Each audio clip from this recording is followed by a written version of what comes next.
So thank you, everybody. Thank you, Suresh, for organizing this. And since you said there might be few more people joining, what I would like to do is if we can have whoever has joined now, if they can introduce themselves, take like say 20 to 30 seconds, tell your name, which city Yes. you are from, and what you're doing currently as a profession or a occupation. Yes. Please try to keep it brief because you're there. I see 15 of you there. So if you all can introduce yourself, and if we have a few more joining, we can go into the session in the next 5 to 10 minutes. Yes, that's correct. Yeah. So guys, one by one, you can unmute your mic and you can introduce yourself. So it will be, better to going forward when we are discussing. We'll be know your profile, what you are, and it will be better. Yes. Do you want me to? How about I call names so that there Yeah, that won't is be better. any confusion? That is be better, sir. You can call one by one. They can, Okay, sounds good. So I don't have a name. I see a number 79959 Okay. 70962. So the person who's that number, can you please respond?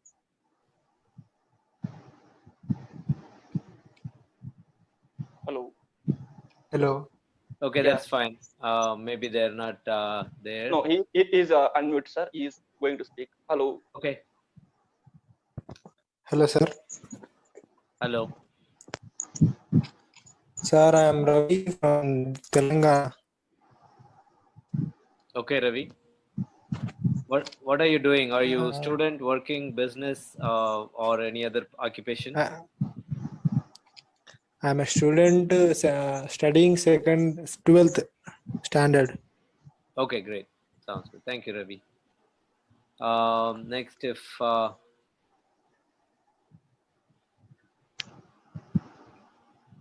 Rupareka, please. Go ahead. Hi, Rupreka. You can speak. You can introduce. Hello everyone, I'm Ruprekha Buragohai. I'm from Jorhat, Assam, and I'm a student of agriculture. Great. Thank you, Rupareka. So let's have Hariram Bharadwaj.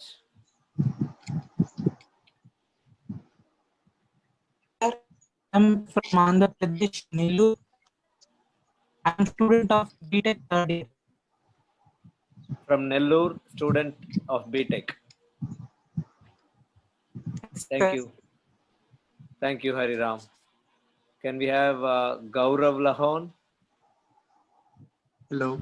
Good morning, everyone. Myself, Gaurav Lahan, and I am from Jorhat, Assam, and I am a student of Assam Agricultural University, Jorhat. And you said you are from Surat? No, I am from Jorhat, Assam. Assam, okay. Yes. Thank you, Gaurav. So can we have, I see a Keshav Jha.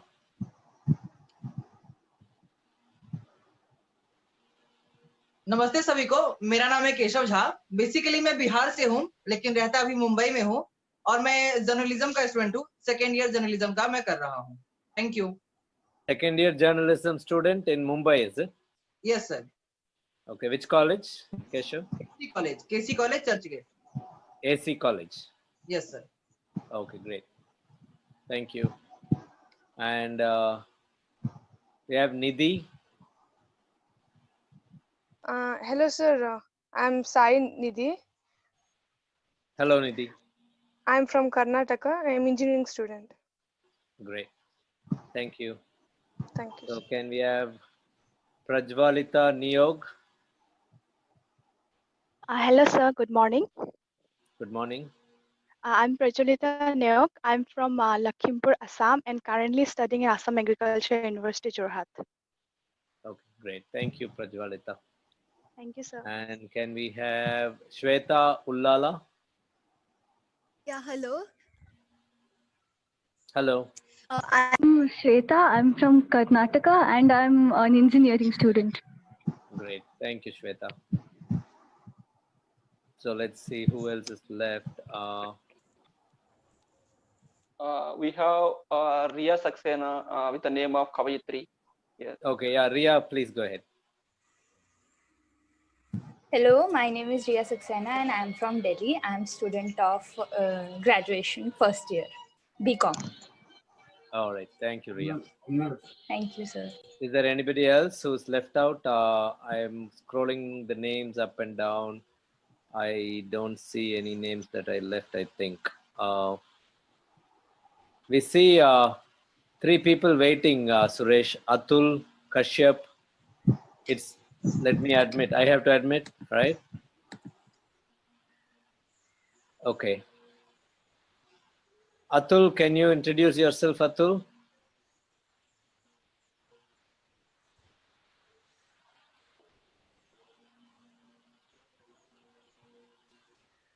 Atul, you just joined. Can you introduce yourself, please? Okay. How about you, Kashyap?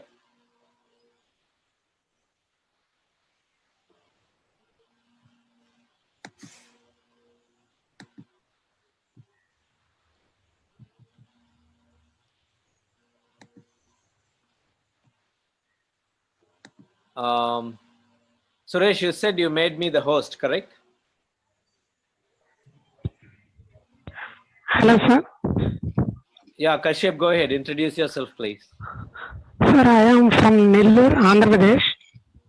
Okay. I am M.Tech student, final year. Okay. I am from Electrical Power Systems branch. Okay. Thank you, Kashyap. Thank you, sir. Atul, are you ready to introduce yourself? Yeah, hi everyone. My name is Atul. I am working with Siemens now as a service engineer. And You're working where? Siemens? Siemens, correct. In Bangalore In as Bangalore. a service engineer under the building technologies department. Okay, great. So we have 3 others joined recently. Jayashree, can you introduce yourself?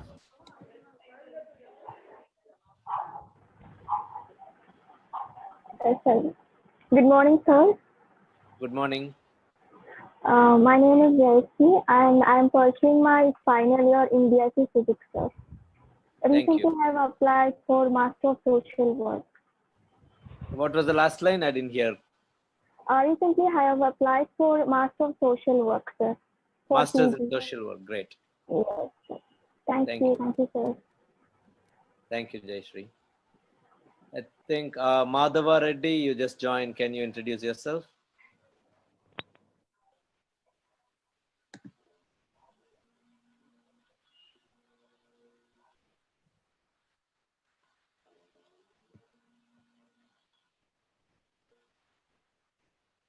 Madhava, can you introduce yourself? Hello. Yeah, I was on mute, so could not speak. Now, audible? Yeah, it is audible. Yeah. Yeah. I am Madhav Reddy. I was the last week speaker on this platform. I am working on zero budget politics. So how to win the elections without spending huge amounts, which is, political leader is corrupt, entire system will be corrupt automatically. So your work and our work is parallel. In fact, it is a mutual complementary. So when politicians are spending huge amounts in the politics, which is causing every damage right from the starting actually. So with this one, most of the intellectuals are away from the politics. So we are making pathway to right persons to get into the politics easy way. So if you have time, you search zero budget politics in the YouTube, you can find my videos. And I am glad today I am here to listen your voice. Thank you, Madhava. I'll certainly look it up and we can talk. Okay, I guess we have one last couple of people. I don't have a name. It says 2B8C4AC. Can you introduce yourself, please?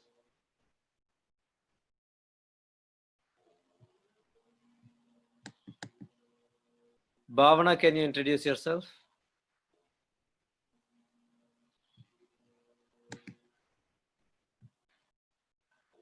Okay, I guess we can start. It's been like 10 minutes now since we started the session. So once again, thank you everybody. I'm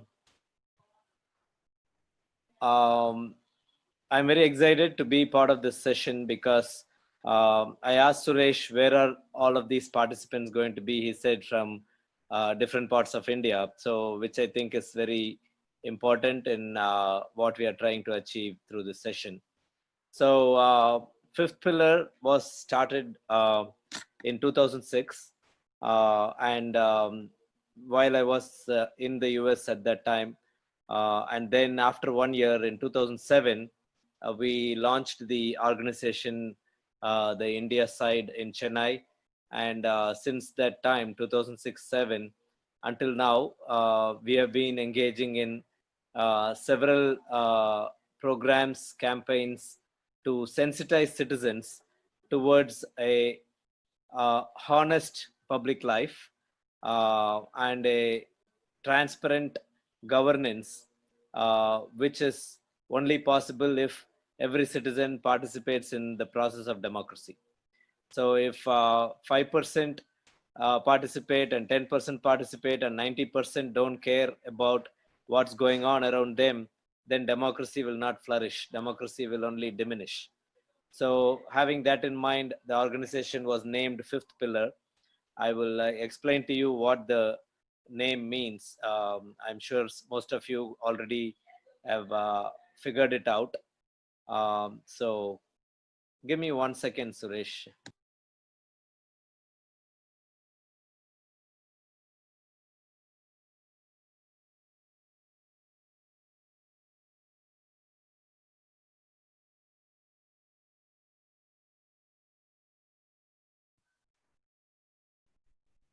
Sorry about that interruption. So I had some problem on my laptop.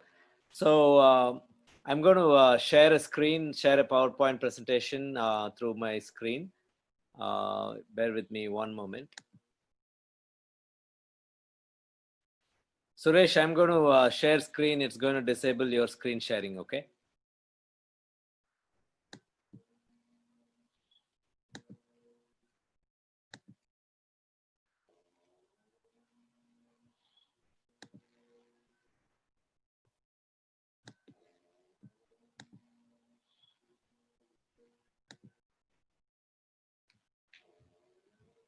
Are you all able to see the screen share that I did? Yes, sir. Okay, great.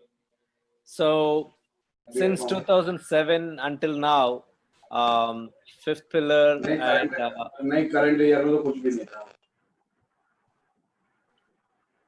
did somebody say something, or should I mute? Give me 1 second, mute all.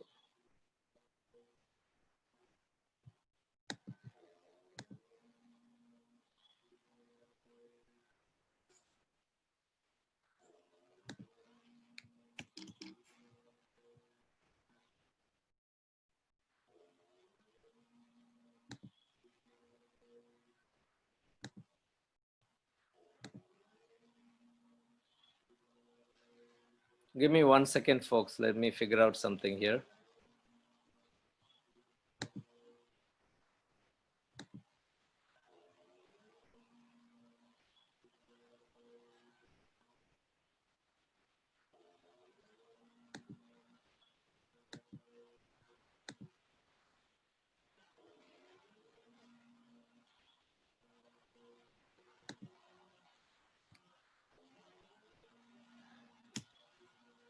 Okay, so since 2007 until now, Fifth Pillar and all of us involved in Fifth Pillar, we have been conducting this session, this campaign called Freedom from Corruption, which is mostly a 60-minute to 90-minute program. We have largely conducted these in colleges and schools across India, mostly in the south, that too mostly in Tamil Nadu. We have also gone to few colleges and schools in Karnataka, Andhra Pradesh, and sometimes in Delhi, few meetings, programs in Bombay. This all happened between 2007 and 2017. So what we do in this Freedom from Corruption is we need to first start this topic as a point of discussion, as a debate among the citizens, because until 10 years ago, 15 years ago, nobody talked about corruption as much as it is being spoken today. So everybody got used to it. The previous generation got used to corruption, and they practiced corruption either as a victim or as the perpetrator. So you would need to have two people to practice the act of corruption. One person cannot practice an act of corruption, right? You need to have a giver and a taker. So the taker can be always blamed as the corrupt person practicing bribery. But the fact remains that without a giver, there is no taker. So it is like what came first? Did the egg come first or the hen chicken come first? So like that question does not have an answer. This question also does not have an answer. Who started first? Did the giver start first or did the bribe taker start first? But to us, it doesn't matter. Who started first doesn't matter. But what matters is who can stop first. Who can stop first? The bribe taker is never going to stop first. Only the bribe giver, which is you and me and the common man, the citizen, is the only person responsible for this disease to keep on spreading. If you want to stop this disease from spreading, we need to stop, put our foot down and say strongly, enough is enough. I'm not going to pay you a bribe. I'm not going to grease your palms. I'm not going to give you mamul, something, whatever terms and phrases it is prevalent in all of India. Nothing of that sort is going to happen from me if I am empowered with information that allows me to get any government service without paying the bribe. So the bottom line is that the key is that people are giving bribe only because they don't know how much is it to actually get a driver's license. They don't know how much is it to get a ration card. What is the procedure to get a application for starting a factory? What is the procedure to start a partnership company, a business, a shop, or anything of that sort?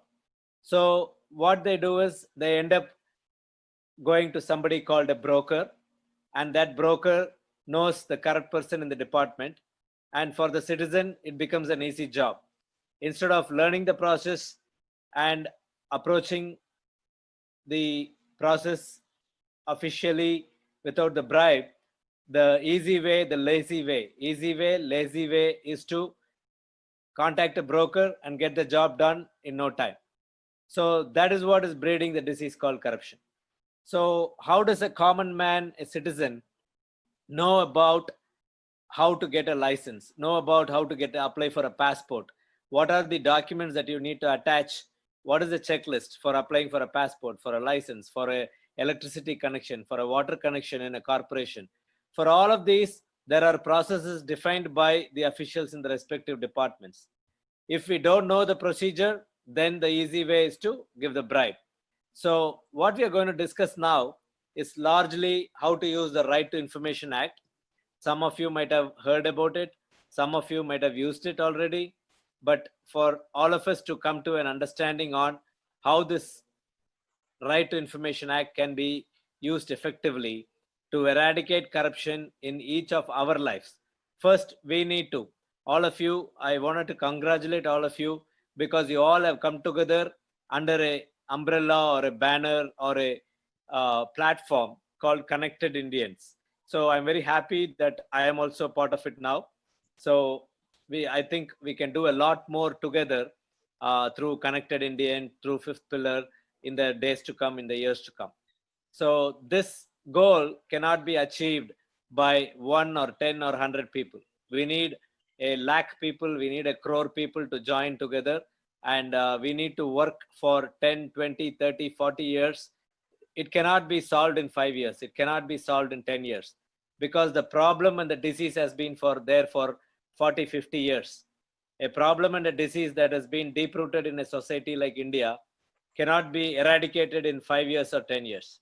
We can aspire, we can dream, we can envision for 5-year target or 10-year target, but practically speaking, it will take, in my opinion, it will take 10, 20 or 30 years So we cannot give up until the goal is achieved.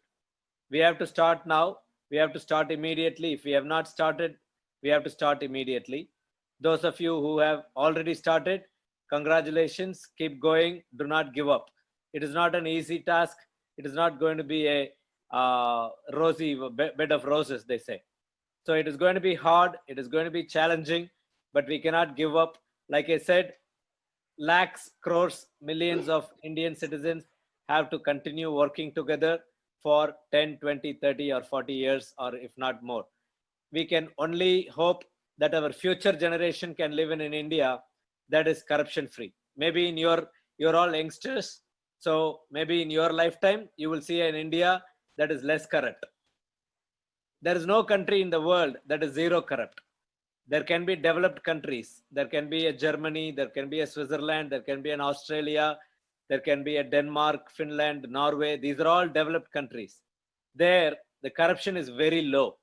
Not that any country is zero corrupt. Even Singapore, there is a percentage of corruption. Even America, there is a percentage of corruption. But there are some countries that are better than America and Singapore.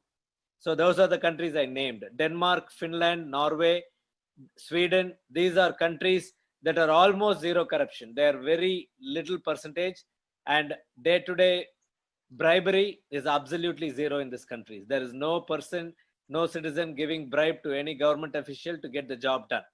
So these are countries that are our role model countries. So whenever you get a chance, go on the internet, Google about these countries, find out how they became corruption free. Finland, Denmark, Sweden, Norway. These are the top 4 countries in the world that are always low in corruption. So having said that, let me go into what fifth pillar has been using to sensitize, motivate citizens to get involved in the fight against corruption. So what you see on this slide is called the Zero Rupee Note. The Zero Rupee Note, as you can tell, in my opinion, it is a weapon of non-violence against bribery and corruption. Like how Gandhiji and several of our leaders of the freedom struggle used non-violence as a weapon against the British, mighty British, but non-violence is not a powerful weapon, the British thought, but non-violence snowballed. It took Vishwarupam in like 10, 20, 30, 40, 50 years. And then at one point, the British could not tolerate the non-violence, the non-cooperation that Indian citizens did. We stopped using the British clothes. We started using Khadi clothes. We stopped paying taxes to the British because they were charging tax illegally with the Indian citizens. So all these forms of protest against the British were forms of non-violence and non-cooperation. On those lines, in that exact same model, we have come up with the Zero Rupee Note as a bribery, anti-corruption, anti-bribery weapon to say, I am not willing to pay you a bribe. Instead of saying that in too many lines, we are just handing out a Zero Rupee Note. The moment you hand out a Zero Rupee Note, the person in front of you, the possible corrupt official, he or she gets the strong message that I am not an individual that is a lone individual. I am not alone. I am part of a larger group of people called fifth pillar. And I am unwilling to pay you the bribe, but at the same time, I am unwilling to wait for 2 months, 6 months, 1 year, 2 years to get my land patta, to get my passport, to get my electricity connection. I am unwilling to wait for weeks and months and years, but I want it on the same time that the government has defined as the time period for issuing a land patta, for issuing a passport, for issuing a driver's license, or for issuing an Aadhaar card. All of these are defined by the government, and that is called the Citizens Charter. There is a charter called the Citizens Charter that defines what is the process that the government department should follow to issue to a citizen anything that is applied through that government department. That Citizens Charter is available by applying for that information through a Right to Information Act, or most of the departments should have already published that information on their websites. So this is a list of ways to get involved with Fifth Pillar as a volunteer from wherever you are in India. So the Zero Rupee Note, Suresh already collected a batch of 500 or 1,000 notes from the Chennai office of Fifth Pillar. And I'm sure he is going to, if you have not already received it, you will all receive the Zero Rupee Note in your mail or by courier. Suresh will be organizing to send that for you. And a Zero Rupee Note, as you can see from the previous slide, it resembles the 50 Rupee note, but it is larger in size than the 50 Rupee note. The 50 Rupee note is pink in color, has an yellow design. So this is designed to resemble the 50 Rupee note. But as you can see in the middle, it says 0 rupees in number and alphabet. And in the bottom of the 0 Rupee note, you read that pledge. This 0 Rupee note is available in multiple languages. The one that you see, we call it the Tamil version. All the versions will have English and the regional language. You have a Telugu version, there is a Kannada version, there is a Hindi version, there is a Malayalam version. And people from other states, if you are ready to volunteer, we can help you to translate the 0 Rupee note in your state language. And we can have a Assamese note, we can have a Bihari note, we can have a Jodhpuri note, whatever language you have, because bribe-seeking official in the local state will understand the message of the 0 Rupee note only if it is in the local language. English is broadly understood and accepted in many states, but we need to have it in the local language also. If you all excuse me for 1 minute, I'm going to get a glass of water to drink. I'll be right back.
Sorry about that interruption. I had to get some hot water. So, Sir, 1 second. If anybody waiting, yeah, Suresh, go ahead. You want to say something? Yeah, if somebody waiting in waiting room, can you please admit? I think there are people waiting. Sure, absolutely. Yeah, Pradeep is there, Nidhi, and Suresh, you also got. Yeah, because my laptop video is not working. Oh, okay. Then I have Manjunath now. Suresh, is there a way both of us can be hosts? So if I am presenting and I don't pay attention, you can admit them?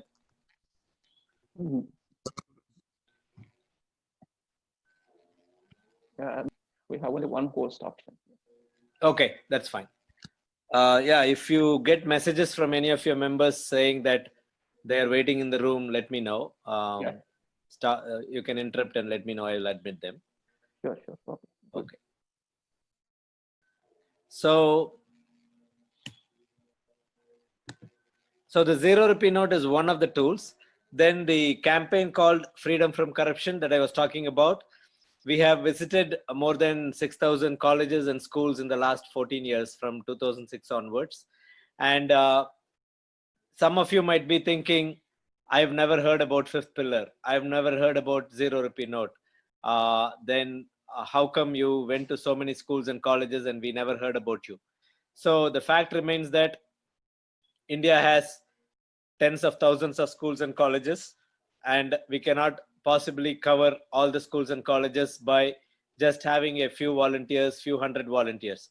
So that is why it is important that more of us join together and take it up in your respective district, in your respective school, in your respective college, wherever you studied college or school.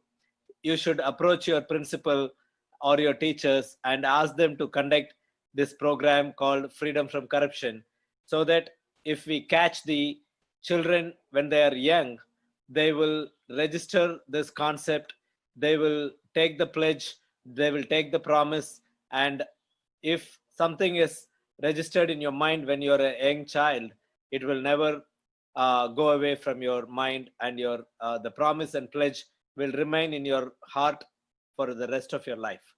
So that is the importance of the Freedom from Corruption campaign being conducted in schools and colleges. Then we have a Agni program. We started it in Tamil Nadu. We did it in a few villages, and due to lack of volunteers, we were not able to continue that program in a large scale. But it is a good program. Whatever we are doing in schools and colleges, the same concept, the same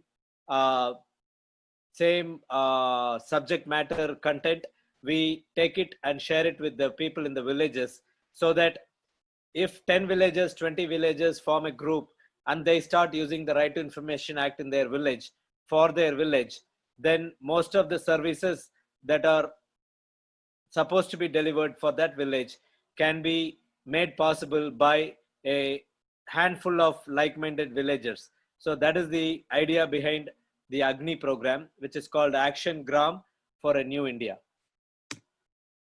And then we have the School of Democracy program, which is a sensitization program where we help people preparing for service commission exams, UPSC, Union Public Service Commission, to become an IAS officer, IPS officer.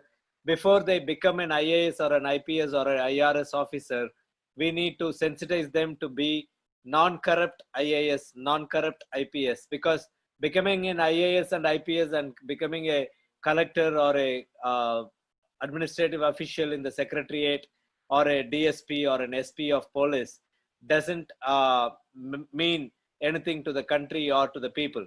Only if they become a zero corrupt IAS, zero corrupt IPS, that means a lot to the country. So the School of Democracy is aimed at people who are aspiring to become IAS and IPS officials. And the last topic in the slide is Vigilance Department and CBI's Anti-Corruption Bureau. In every state, there is a state vigilance department and the central government's Anti-Corruption Bureau called ACB. So the central government's Anti-Corruption Bureau also has offices in departments in every state headquarters, and they will attend to corruption and bribery complaints against central government departments only. The CBI's ACB will take complaints only against central government officials. Central government means income tax, railways, post office, customs, many government departments that are controlled by the central government. If you find any corruption or bribery in the central government departments, we need to approach the CBI's Anti-Corruption Bureau, which is headquartered in the capital of the state, and then they will depute their police, their DSPs and SPs to the respective district if there is a government department belonging to the central government. On the other hand, the Vigilance Department is run by the state government, and the state government Vigilance Department will also have the high-ranking official SP of Vigilance. Then there will be a DSP of Vigilance. Then there will be inspectors, sub-inspectors. These are all like the regular police, but they will be appointed specially in the Vigilance Department. So they will not be having any connection with the police station in that district. This Vigilance Department will have a separate office. So it is not any police station. It is a separate department, and they will have separate director. They will have a separate DSP, and their numbers will be on their websites. Every state government has a Vigilance Department website. If you go to your respective state department, you will find the numbers for the district SPs and DSPs. So now coming to the main subject of today's discussion. How can a common man know the procedure of how to get things done in a government department? So the Indian government in 2005 implemented an act called the Right to Information Act, and it was enacted in the month of June 2005, and it came full force in the month of October 2005. And as you can see in the last bullet point of this slide, it was implemented after 56 years of independence, which means a lot. That is one reason why corruption and bribery has been so deep rooted in India, whereas the developed countries that I talked about, Sweden, Finland, Denmark, Norway, these countries have an equivalent of the Right to Information Act for more than 100 years and 200 years. In Sweden, the equivalent of the Right to Information Act was implemented 200 years ago. When they became democracy, they implemented the equivalent of Right to Information Act. It is called the Freedom of Press Act in Sweden. You can Google that and you can find out what happened. And America has a similar act, USA has a similar act called Freedom of Information Act, and it is shortly called FOIA, F-O-I-A. So all these developed countries have had a similar act for several years before India even got independence. And we as an independent nation, we did not have a Right to Information Act until 2005. Before this, the British had an act called Official Secrecy Act. And when the British gave us independence and left, the new Indian governments followed and adopted the Official Secrecy Act, which meant that the public, the citizen of India, cannot know what is happening inside a government department. That was a very inappropriate, unjust, unfair act against the citizen. Unless the citizen in a democracy knows what is happening inside the four walls of a government department, there will not be a fair, just, democratic society. There will be a lot of corruption, there will be a lot of bribery if we the people do not know what is happening inside those four walls of the government department. This act enables, empowers every Indian citizen to know information from any department. It can be a government hospital, it can be a government run school, government college, it can be the highways department, public works department, corporation, municipality, any government department. You and I have the right and the power as a citizen to ask how this project is going to be implemented. What is the budget of this bridge being constructed? What is the budget of that road being laid between those two villages? All these departments are now subject to Right to Information Act, which means you and I, anybody born citizen in India, can ask for information, and we will see how this act is implemented in the real sense. So what are the objectives? I just mentioned the objectives. Transparency in... Suresh, can I ask you for a favor? Yes, I'm sir, going to please. unmute some of you. Yeah, please, you can. Yeah, Suresh, do you Yeah, mind? Yeah, do you mind?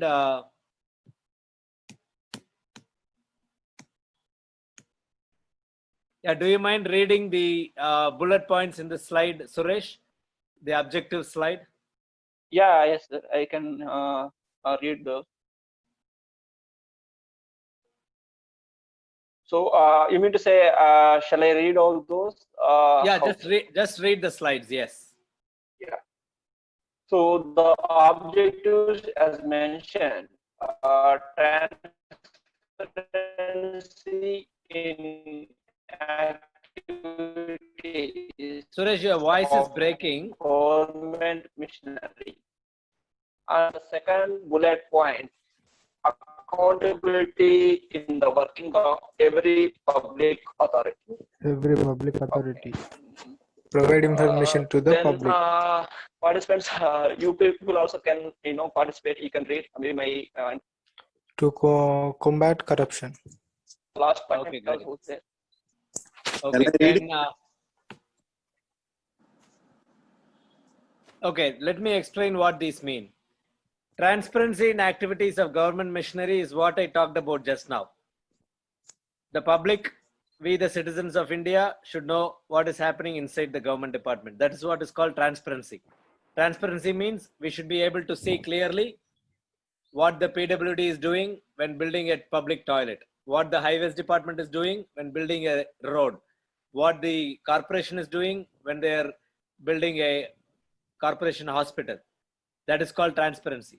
The second point, accountability in the working of every public authority. I'll give you an example. The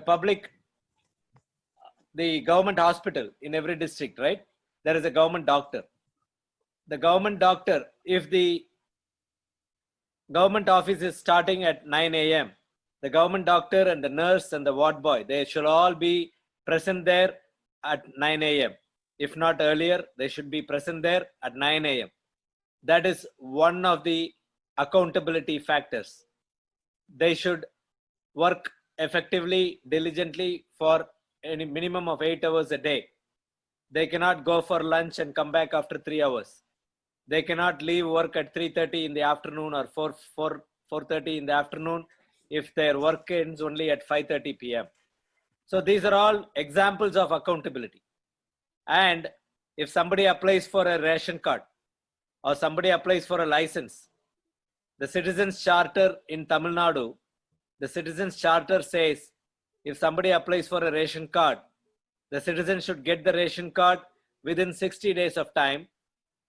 And if somebody applies for a passport, the citizen should get a passport within 21 days of time. These are all available in the Citizens Charter. So what accountability means is the officer responsible to issue passport should issue the passport within 21 days of application by the citizen. So that is accountability. If they don't issue it, they are failing in their accountability. The third bullet point is provide information to the public. That is one of the objectives of the Right to Information Act. So provide, yeah, somebody has a question? No. Okay. So the third objective is provide information to the public, which means if any of you don't know how to apply for a driver's license, what is the procedure? What are the documents that you have to attach along with the application for a driver's license? So that information you can ask from the motor vehicle department, from the RTO office, whatever the department is called in your respective state. You can apply for RTI to that department and ask how many days will the department take to issue a driver's license? What is the cost of the fee to apply for a driver's license? What are the documents that I have to attach along with my application for driver's license? If you ask such questions through your RTI, then the department is bound to give the answers within 30 days of time. So that is one of the objective of the RTI Act. And all of these put together, point 1, point 2, point 3, all of these put together, it will help us to combat corruption. So combating corruption is nothing but ensuring transparency, ensuring accountability, and ensuring the government departments provide information to the public. If all these three are achieved, we can combat corruption effectively. And where are this RTA Act applicable to? They are applicable to all states and all union territories. Some of you said you are from Assam, Bihar, Bombay, Maharashtra. I heard Telangana, Andhra Pradesh, Karnataka. So this RTA Act is common across the country. Some officer cannot say, oh, RTA is not applicable in Telangana. RTA is not applicable in Maharashtra. They cannot say that. It is a national act. So it is applicable to all state and all union territories like Goa, Pondicherry, Daman, Diu, Mahe, Karaikal, any union territory like that. And secondly, the departments funded by the government. There are two types of government. One is central government, one is state government. Then there are departments that are not completely run by the government, but they are run with the help of government funds. How do you understand and know what departments are running with government funds? By law, the signboard of that factory, the signboard of that college or the school run with government funds will have this word in brackets in the name of the college, in the name of the school. It will say government aided. If it is a government aided college, if it is a government aided school, that means they are getting funds. It's a private school, it's a private college, but they are getting funds from the government to run the school or the college. Those kind of government aided departments, they are called government aided school, government aided college, is called a government funded department. They are also subject to RTI Act. You can ask questions if you suspect any corruption or bribery happening in such government aided school and government aided colleges. What are your rights? As per the Right to Information Act, what are your rights? These are the various forms of your rights. Rights by way of inspecting the work. A best example would be if you doubt that the highways laying road between two villages is not up to the mark. It is not good quality road. If you doubt that, you can demand by way of the RTI Act to inspect the work, to inspect the laying of the road. You can demand the officials, the highway department officials, to measure the road and show you proof that they are laying good quality road. You can inspect the documents. That good example is any one of us can apply for RTI with a police station and ask to refer all the FIRs filed in a particular month. All the if you suspect that somebody has been taken by illegal custody by the police and they disappeared, they died in the lockup, then you can demand inquiry of all the FIRs lodged between a particular date window. Say, for example, all FIR lodged from 1st of August to 31st of August of 2020. You can file an RTA and ask a question like that. They have to allow you to go to the police station and you can sit down and refer to all the FIRs filed between those two dates. You can also ask to make copies of the FIR and you can bring copies of the FIRs from the police station because they are all supposed to be public information. Anything that is public information, you and I can apply and get it from the respective government department. So example for inspection of document is ask for FIR copy. Inspection of records, like I said, example, highways department has a lot of log books. The highways department has a measurement book called M book, M for measurement. There is an estimate book where they log all the estimates of the road work. The measurement books log all the measurements of the road, the length of the road, the breadth of the road, the height of the road, thickness of the road, tar road. All this is recorded in a book called measurement book. You can ask copies of the measurement book. You can ask any information that is part of the measurement book. The second point, taking notes, extracts or certified copies of records and documents. Same applies to FIR or any government hospital. If they are buying vaccines or medicines and some children die in a government hospital because of bad vaccines or expired medicine, then you can ask for certified copies of the purchase invoice in a government hospital. That will come under records and documents. Taking sample. Some of you mentioned in your introduction session that you are studying agriculture. And I have a very good example in Tamil Nadu where we asked for samples from an agriculture department. In an agriculture department, they purchased the instruments, tools used for cultivating, and they purchased inferior quality tools and instruments for higher price. So one of the officials working in the agricultural department complained to Fifth Pillar about that, and then we filed RTA and demanded the department to send us a sample of the agricultural tool and spade, for example, spades to cultivate the land, right? To dig the land, we use spades in agriculture. So we got a complaint that the agriculture department in one district in Tamil Nadu, they purchased inferior quality spades for higher price. So we used RTI to ask how many spades they bought, what is the price of the spades, what is the quotation copy, and we also asked them to send a sample of one spade for which we had to pay. We have to pay. When we ask for samples in RTI, we need to pay for the sample.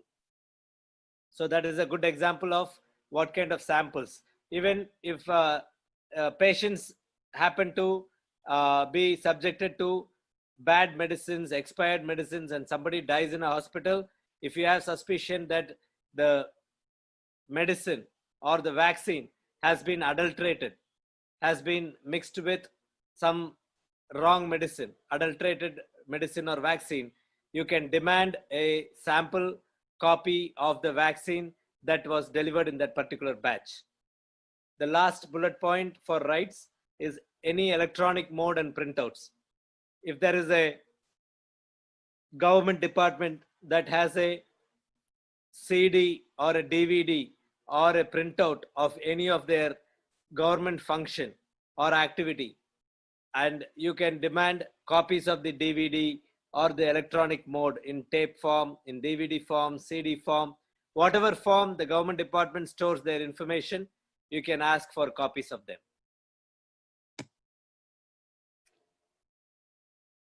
What is called information? I use the word information a lot until now. You might be wondering what is information. In English, information means data, that you all know. I don't have to explain that. But as far as the right to information is concerned, what is information? All the words that you see in this slide are information as far as right to information is concerned. I'm going to ask for help from one of you to read the slides. Who wants to volunteer to read it? Unmute yourself and start reading.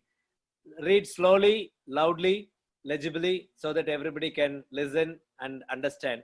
So somebody unmute yourself and start reading, please. Shall I, sir? Yeah, Jayashree, go ahead, Jayashree. Information, first bulletin, records, documents, and memos. Shall I proceed, sir? Yeah, proceed. Go ahead, Jayashree. Second one, emails, opinions, advices. Third one, press releases, circulars, and orders. Fourth one, logbooks, contracts, and reports. And the last one, samples, models, and data. Okay. Most of you who listen to Jayashree's reading, you know the examples for most of the words. By this time, you might have engaged with some government department. You know what this slide is talking about. I don't have to explain what records means, documents means, memos mean. Emails.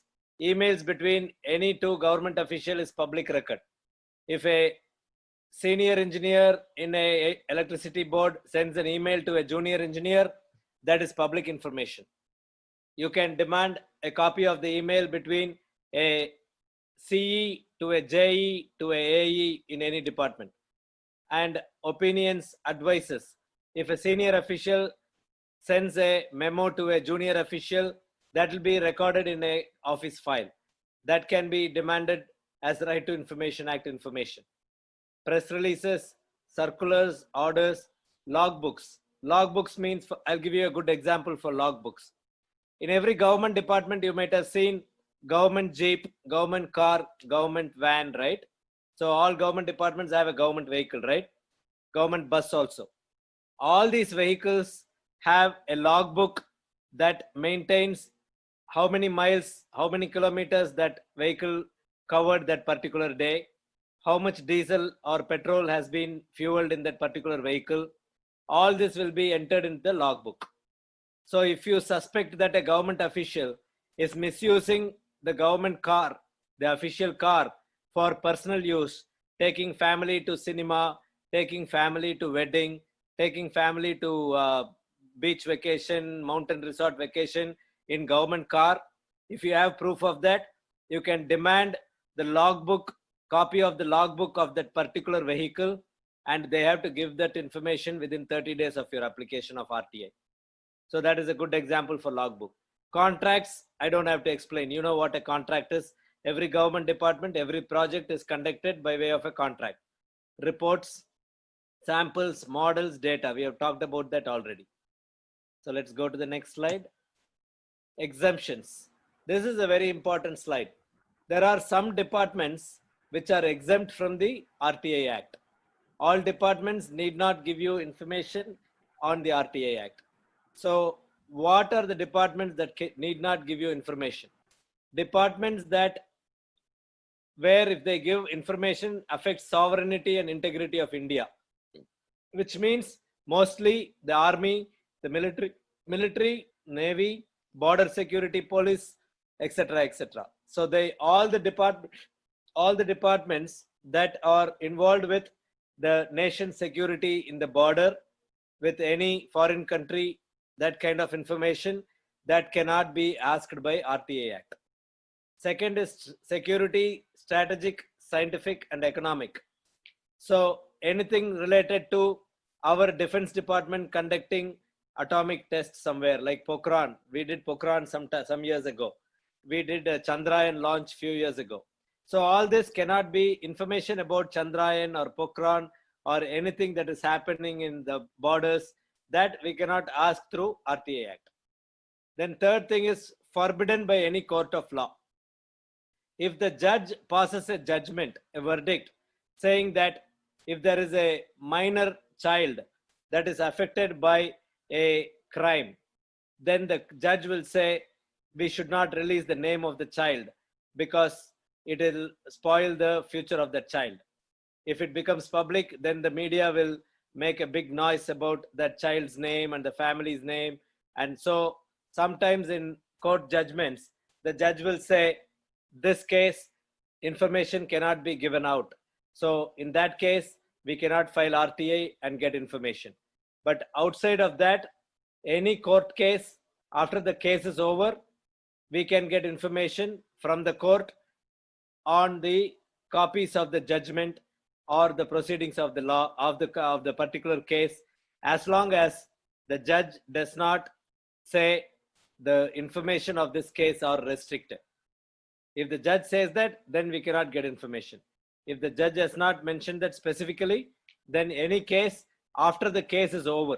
When the case is happening, you cannot get copies of the case. When the case is over, judgment passed, then you can get copies of the case. It is public information. Trade secrets and intellectual property. There are government departments making cement, making sugar, making several commercial products also in India. So in that departments, you cannot ask the formula of manufacturing of a particular product of a government department. So that is what is called trade secret.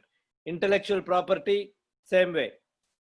Any government department, for example, ISRO or SAIL, Steel Authority of India Limited, these large corporations belonging to the government department, they all have trade secret and intellectual property that cannot be divulged to the common man. So those are still confidential information. They will not be provided to any citizen under the RTI Act. The last line talks about the same. Confidential information from foreign governments. So we have embassies of all the countries in the world in India. In Delhi, Mumbai, Hyderabad, Chennai, many leading cities, there will be embassies and consulates of foreign countries. Those consulates or embassies, although they are located within India, they need not give information through RTI Act through Indian citizen because they are government department of foreign countries, so they are exempted. In the previous slide, we saw what is the general category of departments that are exempted from RTI Act.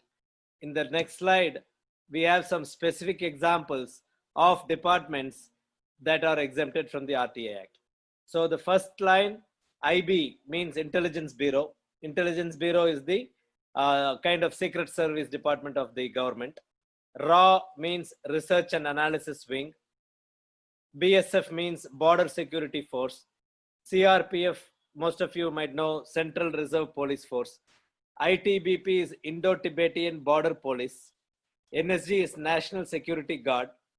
CBCID is Central Bureau of Crime Investigation Department. Crime Bureau of Crime Investigation Department. Then the next line is Directorate of Revenue Intelligence, that works in large cases like Hawala transaction, like scam, stock exchange scam, like gold scam, all this.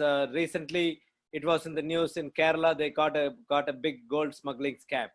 So those scams will all be investigated through CBI and Directorate of Revenue Intelligence. And then the Central Economic Intelligence Bureau, Directorate of Enforcement, Narcotics Control Bureau will investigate all drug-related cases, drug smuggling, drug dealers, all those will be investigated by Narcotics Control Bureau. So although these departments are exempted from the RTI Act, if you read the bottom line, I will let you all read the last 4 lines in this slide. Read it in your mind because that is important. These departments are exempt only in the critical information of the department, but not about any corruption or human right violation that happened in the employees, among the employees of that government department. So in that topics, we can still file RTI to these departments. If somebody working for Narcotics Control Bureau and if they are harassed by a senior official, then they can file RTI and get information about their employment. That is allowed. So please read the last 4 lines and then we can go on to the next slide.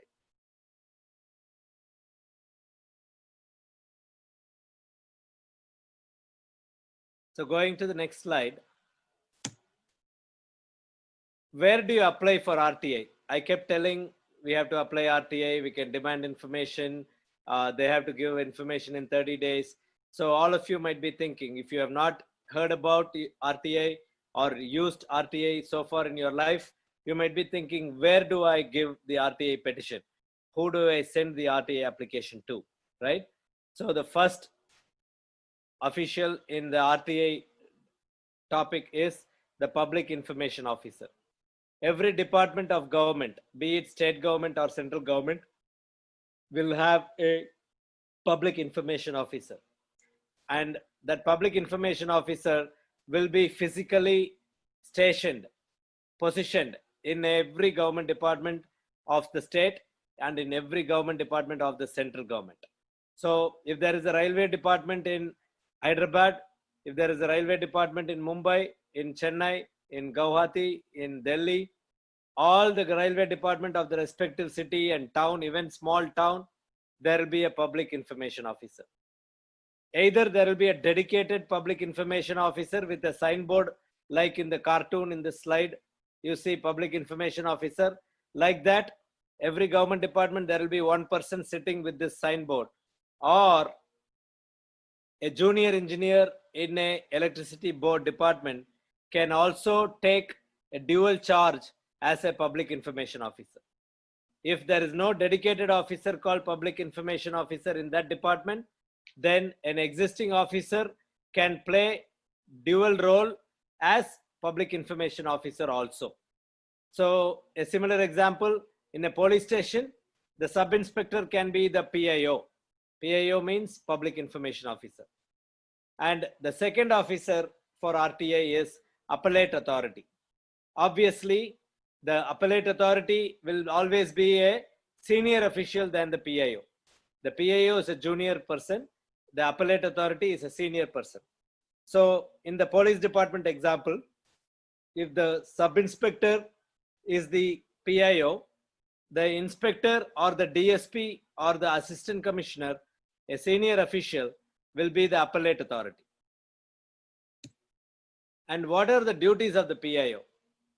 The duties of the PIO deal with requests from public, help to prepare a petition, which means if an illiterate person, you all are educated people, all of you are either studying or completed graduation, UG, PG, some of you are working. So you all know how to prepare an RTI petition if you read the RTI manual. But what happens to the millions of fellow Indian citizens who are not literate? So the PIO has to help a citizen who is illiterate to prepare a petition. If they walk into the office and say, I have to file an RTI petition to your department, I need your help to prepare a petition, then the PIO has to help that citizen. Like how in olden days, many of you, your parents would have helped illiterate people in banks to fill up deposit challan, to fill up withdrawal challan. People who don't know how to write a form or write a petition or write an application come to the bank and seek the help of educated people. That is now officially mandated by the government in the form of a public information officer. So there is an officer sitting in every government department where uneducated people, illiterate people can walk in and say, I want to file an RTI, help me prepare a petition. That is the second bullet point, very important point. You all should take this up and educated our fellow Indians who are less fortunate, who do not have a good education like you all have. We need to each one help 100 people in your lifetime. Those 100 people will help another 1,000 people in their lifetime. That is the only way as a democratic society we can build a million strong, billion strong, powerful democratic citizenship. The third bullet point, forward if pertain to other PIOs.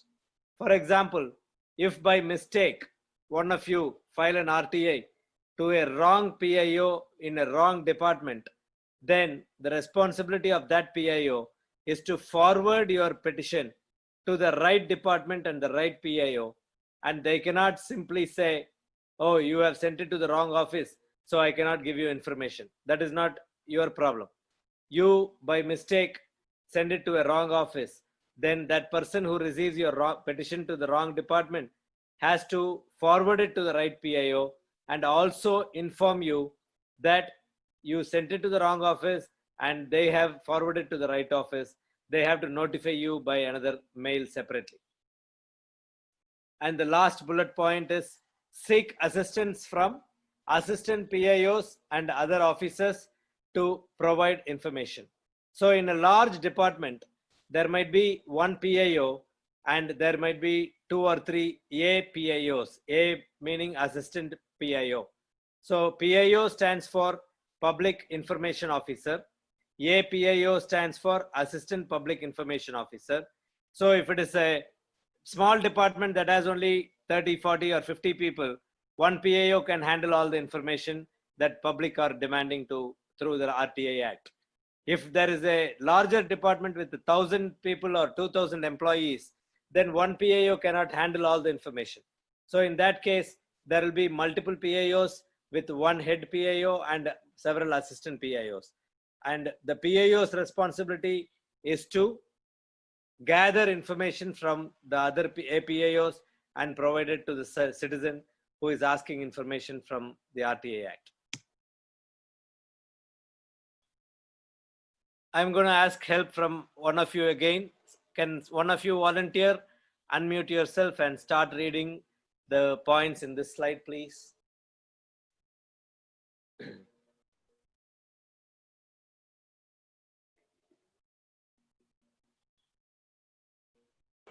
Can I do this, please? Yes, please. Who is this? Yeah. Sir, Ria. Go ahead, Ria. Thank you, sir. So procedures. First point is no prescribed format. Second, can be in writing or through electronic media. Third is English or Hindi or any official language.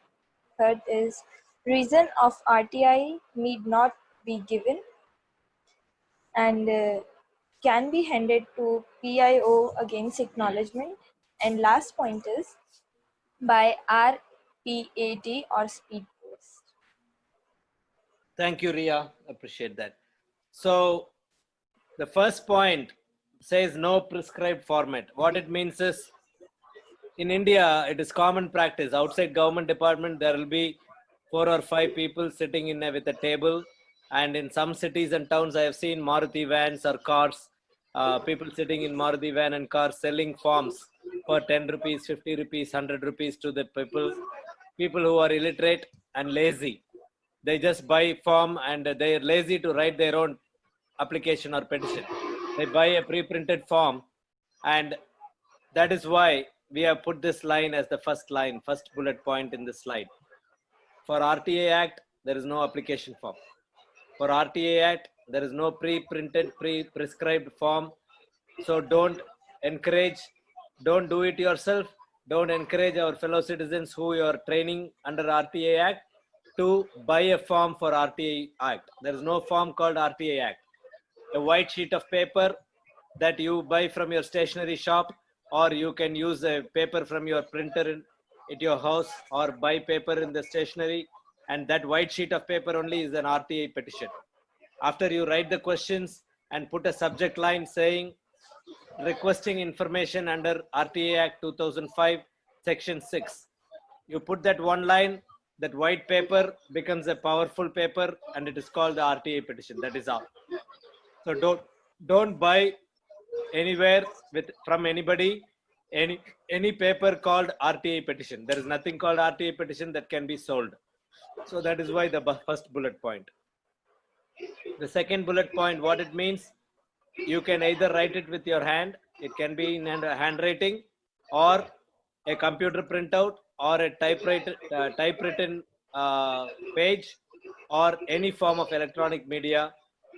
It need not be in any official form that the government department will give. So it is white piece of paper, handwritten, typed, or computer printout. Third bullet point, that is very easy to understand. I don't have to explain to you. Candy Crush. Does somebody have a question? No. Okay. So the fourth bullet point, reason of RTA need not be given. So the person, the PIO who is receiving your RTA petition should not ask, why do you need this information? If you ask for information under the RTA Act, they should only give you information. They should not worry. They should not ask you in turn, why do you need this information? That is the power of this act. The act says the citizen should be provided without asking for reason. They should be provided the information within 30 days of time. So the fifth bullet point is, can be handed to a PIO against acknowledgement, which means the sixth bullet point. Read the sixth bullet point and then you will understand the fifth one. Regular mode is sending the RTA Act by RPAD. RPAD means registered post with acknowledgement due. RPAD. So that what it will help is, once you send something in registered post, the opposite party, when they receive the mail, they will sign on a postcard. That postcard will be returned back to you, so that when you receive it, you will see a seal of the post office that gives you proof that that particular document was delivered to the opposite party on a particular date and time. So that is the documented proof that your RTA petition has been received by the PIO of a government department. So the strong recommendation to use RTA is to use by RPAD or Speed Post, where also in Speed Post also you will get a receipt, a certificate of posting, and a tracking and the delivery time and date. So if you are not doing that, on the other hand, alternative is you can go to a government department and hand over the petition in person to the PIO, and they will issue you an acknowledgement. Can one of you again unmute and read the fee structure, please? Sir, should I? Yes, please go ahead. Fee structure. No fee for BPL. Rupees 10 in Tamil Nadu for state and central government departments. Fees vary from state to state. Rupees 2 per page or rupees 50 for CD. Thank you. So I'm going to ask each one of you to do the research and find out what is the fee in your respective states for state government information. So as you can see in the slide, in Tamil Nadu, it is 10 rupees per RTA petition. I am assuming most of the states will have the same fee. it might vary slightly. So please find out. And if you find out, let all of us in this group know. If Suresh has a WhatsApp group or a Facebook page or anything, you can share it on that. So we all can also know what is the fee in the respective states. And also we will know if any of you took interest and volunteered to find out the information. That will be helpful. And the last line, the last 2 points, ₹2 per page or ₹50 per CD. What it means is, when you ask for information, maybe you ask 5 questions as information or 10 questions. The PIO should give answers to the 10 questions.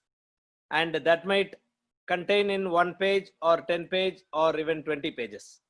So that doesn't matter. For that only we are paying the 10 rupee fee. But if, for example, in the previous slides, I gave you examples of highways department, you can ask copies of the logbooks of a government department of their vehicle log. So in all those RTIs, if you ask copies of a logbook of a government department for a particular office jeep, so for 30 days, the office jeep would have traveled for so many kilometers using so many diesel, so many liters of diesel. So that copies of the logbook might run to 50 pages or 100 pages, in which case you will have to pay 2 rupees per page of those copies. Only where copies of the documents, copies of the government register or ledger is provided to you as copies, photocopies, that RTI petition will cost you more than just 10 rupees. The main petition will cost you 10 rupees, and then per page you will have to pay additional 2 rupees. So if you are asking for information that will run into 100 pages, you will have to pay 10 rupees plus 200 rupees. In the same manner, for any CD or DVD or cassette tape or digital tape or microfilm or any electronic material stored information in the government department, you will have to pay 50 rupees per electronic material. If you ask for the video copies of a government function that was conducted in the capital city of your state, if you think they spent lavishly, they spent too luxuriously, extravagant expenditure for a government function, lot of serial lamps, serial sets, a lot of expensive expenditure in running a government function with your money and my money. All government function money is public money, tax money. So if you feel that one state government spent too much money for a government function, you can demand to see the DVDs of those functions. So if you ask for 5 DVDs, you need to pay 5 times $50, 250, 5 times 50 rupees. So 250 rupees along with your 10 rupee petition fee. The first line of this bullet point, no fee for BPL. Can anybody tell what BPL means? You might have come across in your field work. Sir, below poverty line? Yes. And below poverty line, can you or anybody tell what is the below poverty line income index for India?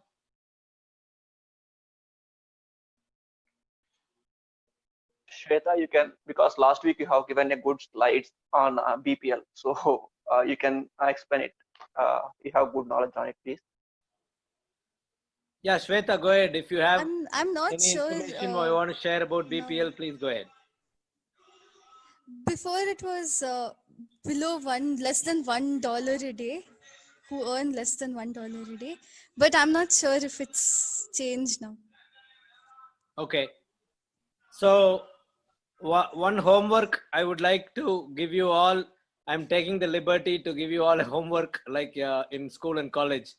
So start reading about BPL and find out information about BPL in every state, because those are the people who need our help. Because educated people, literate people, middle class and above middle class people at least have the money to lead their life without too much of worry and troubles.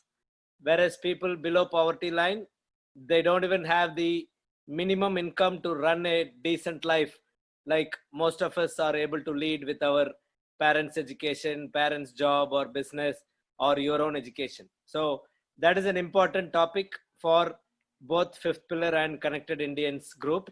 So please read more about BPL, and a citizen who is under the BPL category need not pay even the 10 rupee fee for RTI.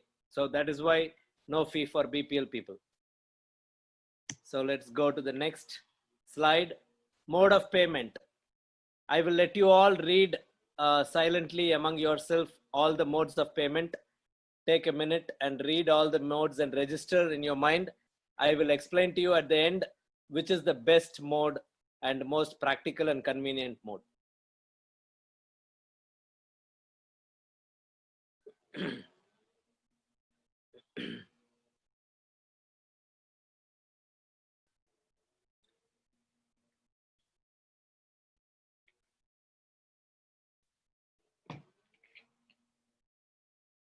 So I'm sure you all have read through the list. The first one, cash, is the most difficult method. So do not try that. Do not encourage anybody who you train to use RTA Act. Do not encourage them to use cash because there is too much trouble and it's hard to get a receipt for cash. And for 10 rupees cash, you need to meet somebody. You need to get a receipt for the cash and you need to find out where to pay the cash. So forget the cash mode, don't pay cash. The second method is the most easiest, the best, the most practical method, court fee stamp. Every government office will have stamp vendors outside the government office. So you can buy court fee stamp from them. You can buy court fee stamp in several places, even in some stationery shops also sell court fee stamp. Stamp vendors in all towns, small, even small village town, city, district headquarters, everywhere you can buy court fee stamp. If you are planning to use RTA Act effectively in your life for your own good, for your family's good, for your village's good, for your district, for your state, for our country, then you should purchase 10 rupee court fee stamp for how much ever you want and keep it handy in your purse, wallet, in your file, so that anytime you think suddenly if your mind is triggered about a public problem and you want to file an RTA Act, immediately you can take the court fee stamp from your purse or wallet and take a white sheet of paper, stick the court fee stamp like it is stuck on this slide. In the slide, you see where the 10 rupee court fee stamp is pasted, right?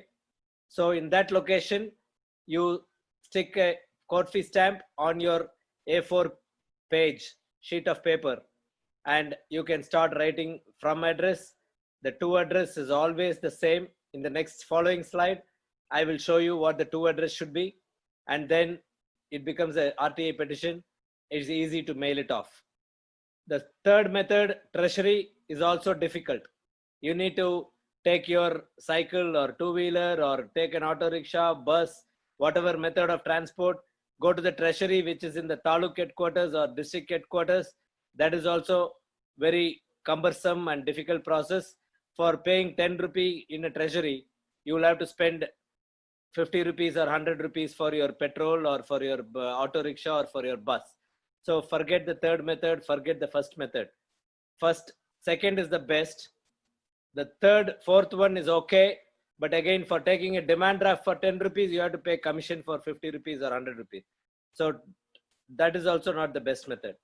The fifth method is a good method. That is easily obtainable.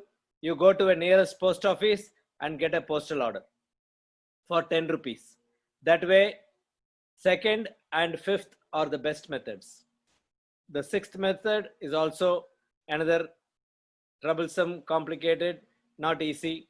So you can know what are the different methods that the government of India has allowed citizens to use. These are all methods that the government of India is allowed to use.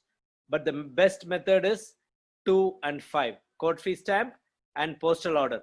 That is why on the right side, if you notice, we have pasted both of them as samples for you to remember that these two are the best methods.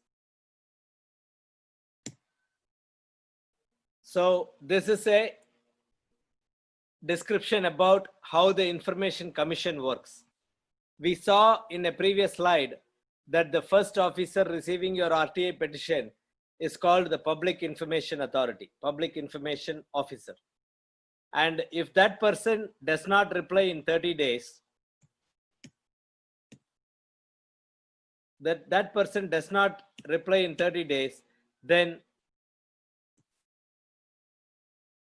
we have the ability to file an appeal to the appellate authority. If you look at this slide, almost in the down bottom, AA's reply within 30 days. So AA means appellate authority. So the first step is to file a public RTI petition to a PIO, and the PIO has to reply within 30 days, and he gets 5 days extra for forwarding to other PIOs. Remember, in one of the slides, in the recent slides, I told you by mistake, unknowingly, you send it to a wrong office. That PIO's responsibility is to forward it to the right office. For that forwarding, the PIO can take 5 days extra. In that case, 30 days will become 35 days. In some cases, there will be a third party involved. For example, I gave you an example about government aided college. So the government aided college is a third party.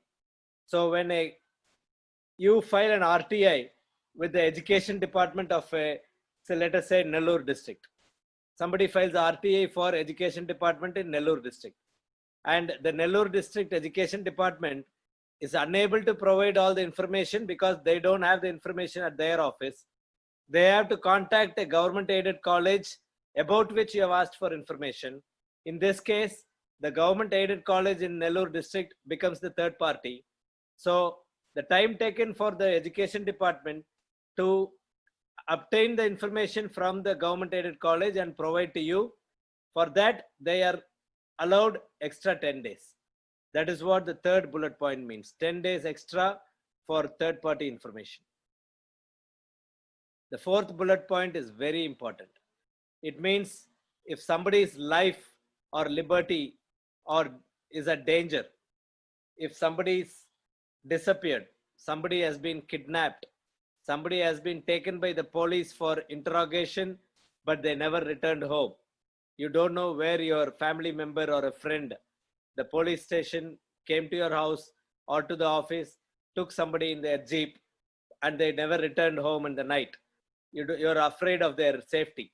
In those circumstances, RTI Act can be used, and the department has to provide information within 48 hours of you filing RTI.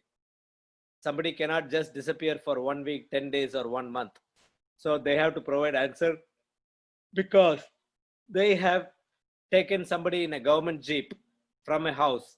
So if you know the government jeep number, if you know the police station from where they came and picked up your family member or friend, then you can file RTI based on 48-hour life or liability of a person. The fifth bullet point, we already talked about it a few times. If the public information officer does not provide you information within 30 days, you can then appeal to the appellate authority, who is a senior official, and that person has an extra 30 days time. I know some of you are thinking, I've been telling you will get information immediately, you'll get information immediately. That immediately is not immediately in 1 or 2 days. Public information officer has 30 days time, and if he doesn't reply on time 30 days, then you apply for same information with the appellate authority, and also complaining about the public information officer not giving you the information in 30 days, then that appellate authority has another 30 days time to reply. Totally, you have to wait for 30 days or 60 days to obtain the information. So you cannot do it at the last minute and complain that they did not give it on time. If you are planning to get your driver's license in another 2-3 months, you should file for RTI today, asking for the procedure to obtain a driver's license in Delhi or in Mumbai. Go to take the RTO officer's website. On the website, you will see the address of the PIO. So just have to put Public Information Officer, RTO, Regional Transport Office, New Delhi, whichever city that RTO office is located, that address will be on the website.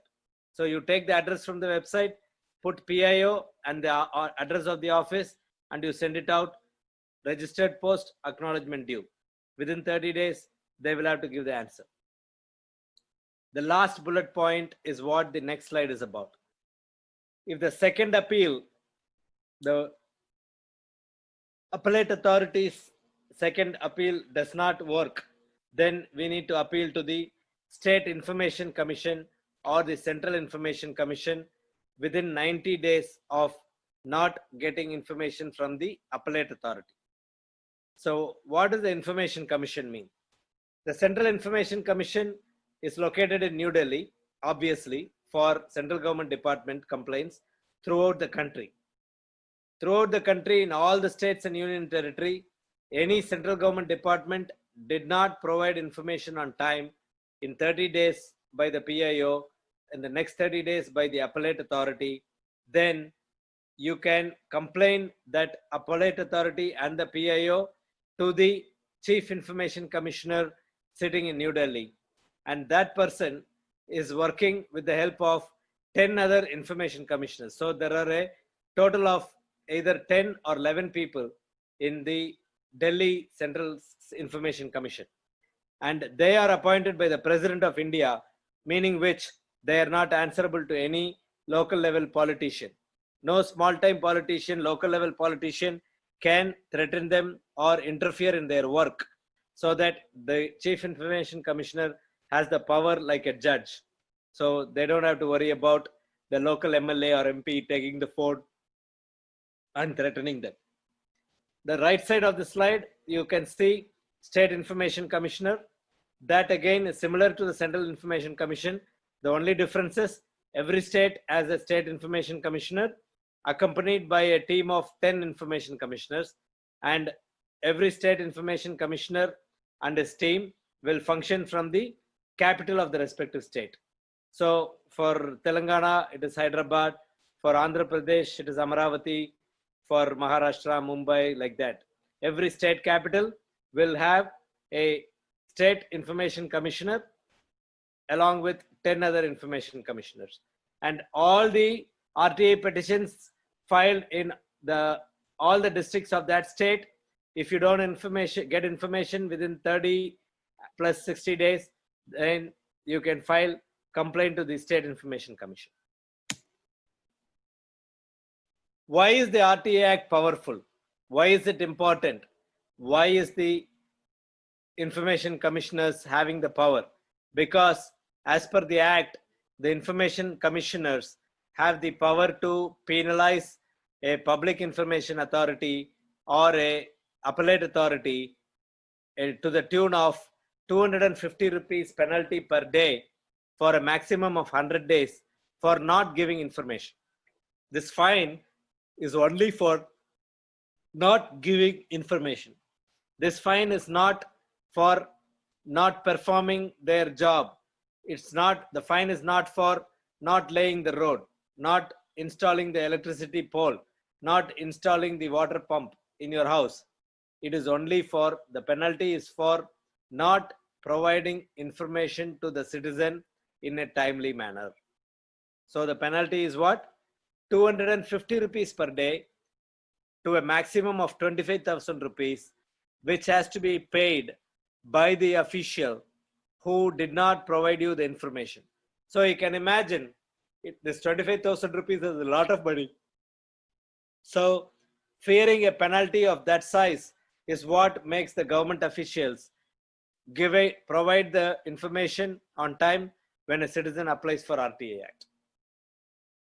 In addition to the fine, departmental actions can also be taken, a suspension or other memo or warning to the public information officer or the appellate authority for not providing information. That kind of action also can be taken. And if somebody loses money in the process of not getting information, if somebody loses money, they can also be demanding compensation for the income loss. Applicants not responsible for omissions. Excuse me. That is what I discussed in one of the slides, previous points. If you or anybody that files an RTI makes a mistake and there is an omission in the application. For example, if you forgot to put a PIN code, that doesn't mean the application is incomplete or a mistake. You are not responsible. They cannot say you forgot to put the PIN code, so I'm not giving you information. So the applicant, the citizen, is not responsible for any such omissions.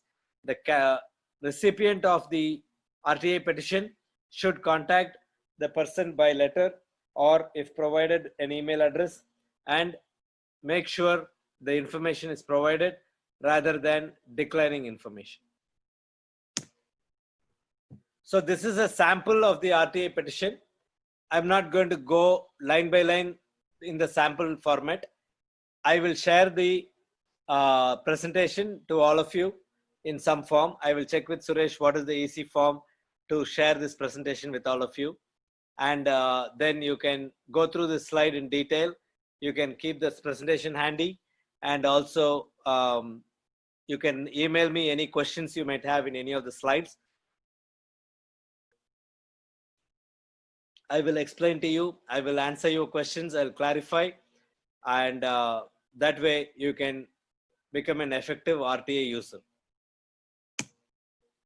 This is the first appeal, meaning which if the PIO does not provide answer in 30 days, what do you do with the appellate authority? So if you notice, the two addresses, the appellate authority, and the second line, third line will be the address of the department of where you want the information from. And the subject line is the most important thing. Appeal under RTI Act 2005, information requested. So that is the most important thing. And like I said, I will share this entire presentation with you, and you can see the format in the slides.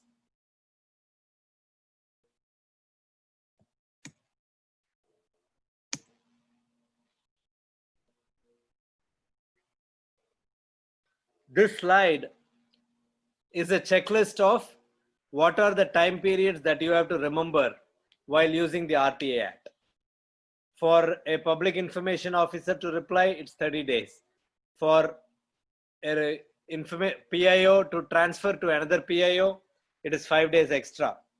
For PIO to transfer to issue notice to third party, it is 5 days. For third party to make a representative to PIO, it's 10 days. So for public information officer to reply to an application, if third party is involved, is 40 days. For applicant to make first appeal, is 30 days from date of receipt of PIO, public information. For first appellate authority to pass an order, it's 30 days from receipt of first. So I know it is a lot of information for you. For some of you, it might be tiring now to listen to all this, to read through all this. So don't worry about this in this session, because like I said, when I share the presentation, you can all read through it and you can memorize this, understand this, and also keep it handy to use the RTI. When you are using the RTI Act, you can read this slide and then understand what are the timelines involved. So yeah, this is a fifth pillar membership fee, and this is our information, contact information of the Chennai office. And the bottommost email address, ncorruption@fifthpillar.org, that is my email address. So if you want to note down, you can write down that email, ncorruption@fifthpillar.org. That email comes to me, and based on the subject of the email, I forward it to the respective team members in our team, or sometimes I respond. If there is a question or a query on this session, I will respond to each one of you directly. And if you want to talk on the phone or on WhatsApp, I will also share my WhatsApp number by email if you send an email to this email address, and then we can continue the discussion. I would like to thank Suresh, Connected Indian Group, and all of you who participated today. and we can keep in touch. And I would encourage all of you to do what I did to you. I want you all to do to another 10, 20, 100 people that you know in your life, through your organizations, through your school, through your college. If you need any help to do what I did to you, I can provide training also to all of you. Today, I shared information on RTI Act and what are the various nuances, the tips and strategies of using the RTI Act. One day, if Suresh and you all are interested, I can provide training to all of you on how to do the training like I did to you, training of the trainers. That we can have a more detailed session, and I'll be more than happy to train you all. Then you can go to your respective schools or colleges where you studied in your childhood, and then you can benefit those children, young children. When they listen to this, they will all become seriously interested in using the RTI Act when they become grown up teenagers and youngsters in their life. So thank you everybody once again. And now I will unmute you all. You can ask questions if you like, and I'll be more than happy to answer your questions. Give me 1 second. How do I unmute you now? Let them unmute, sir. They can unmute. Yeah. Yeah, you all can unmute yourself, I think.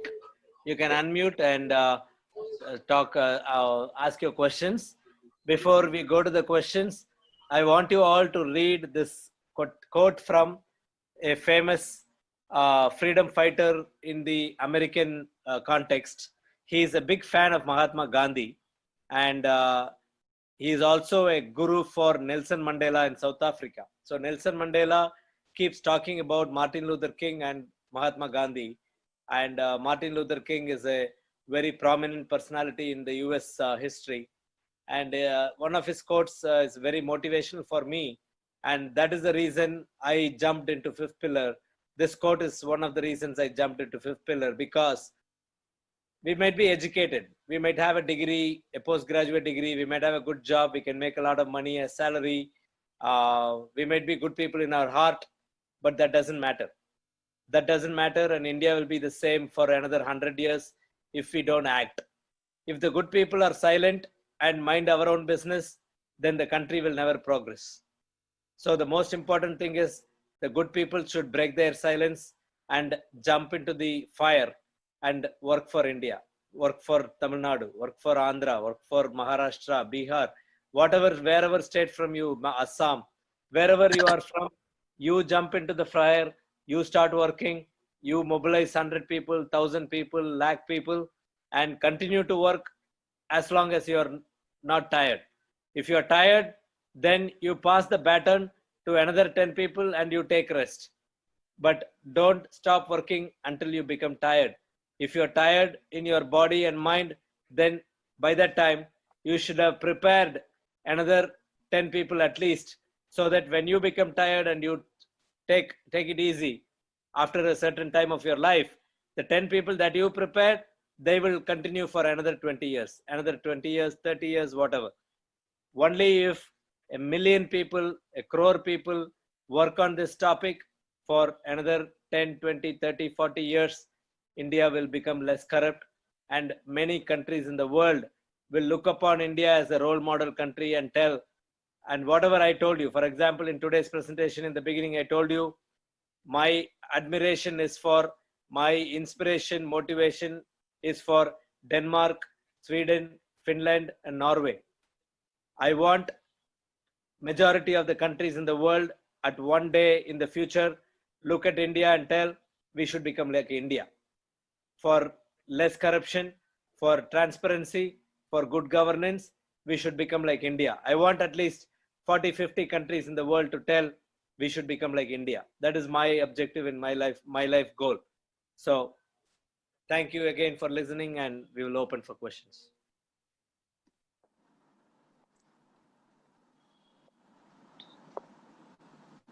Suresh, how are we doing on time? Yeah, time is not a concern, sir. We are, people are interested. Even it is a recorded video, it will be published on many places. People to be aware. Oh, okay, very good. I'll be interested to get the link so that we can share with many other people who are in different parts of India. It will be good. So go ahead. Guys, you one by one you can unmute and get clarity of your doubts now. This is Jayashree from Tamil Nadu, sir. Hi, Jayashree. Go ahead. Okay, sir. First of all, thank you for motivating us to combat against corruption. Thank you. I have a few questions. I would like to start with the first one. Recently, we came across a news that PM's office denies right to information related to PM CARE. They said it will divert resources of office disproportionately. Why transparency is not followed in some government schemes and policies? Is it essential to maintain privacy, sir, in some government schemes and policies? Yeah, go ahead. Go ahead. Complete your question. Yeah. Why transparency is not made in government schemes and policies? Some government schemes and policies, sir. Okay, that's a very good question, Jayashree. It helps all of your fellow participants to understand the question. I mean, understand the response I'm going to give. So, the reason I said if any of you want to get trained on how to use the RTA Act effectively and how to train other people is, RTA Act is like a weapon. Weapon is, it can be called a tool or a weapon, right? So I'll give you an example of a weapon for you to understand this question and what I'm trying to explain.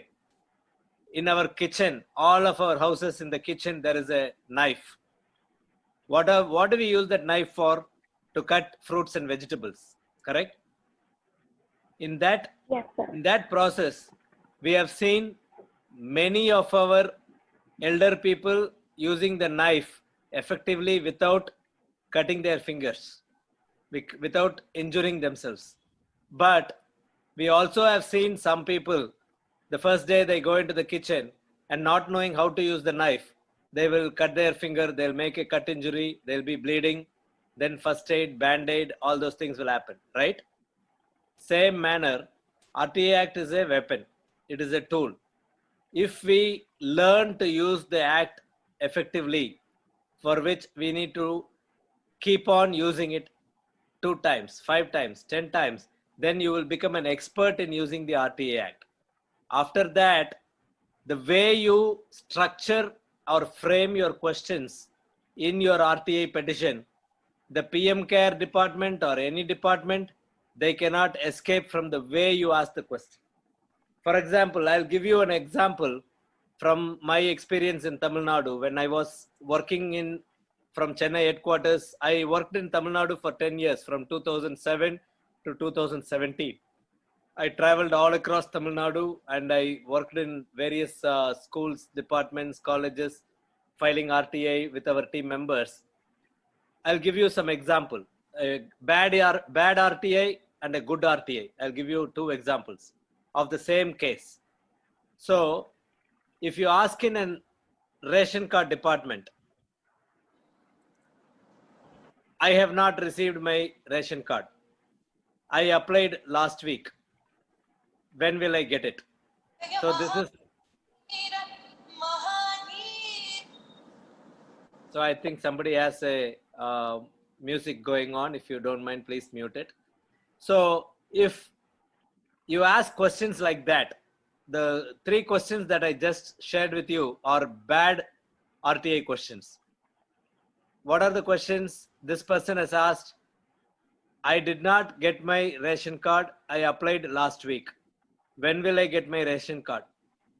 Right? So the RTA, he got response within 30 days. You know what was the answer? The answer is, you will get it soon. That is all.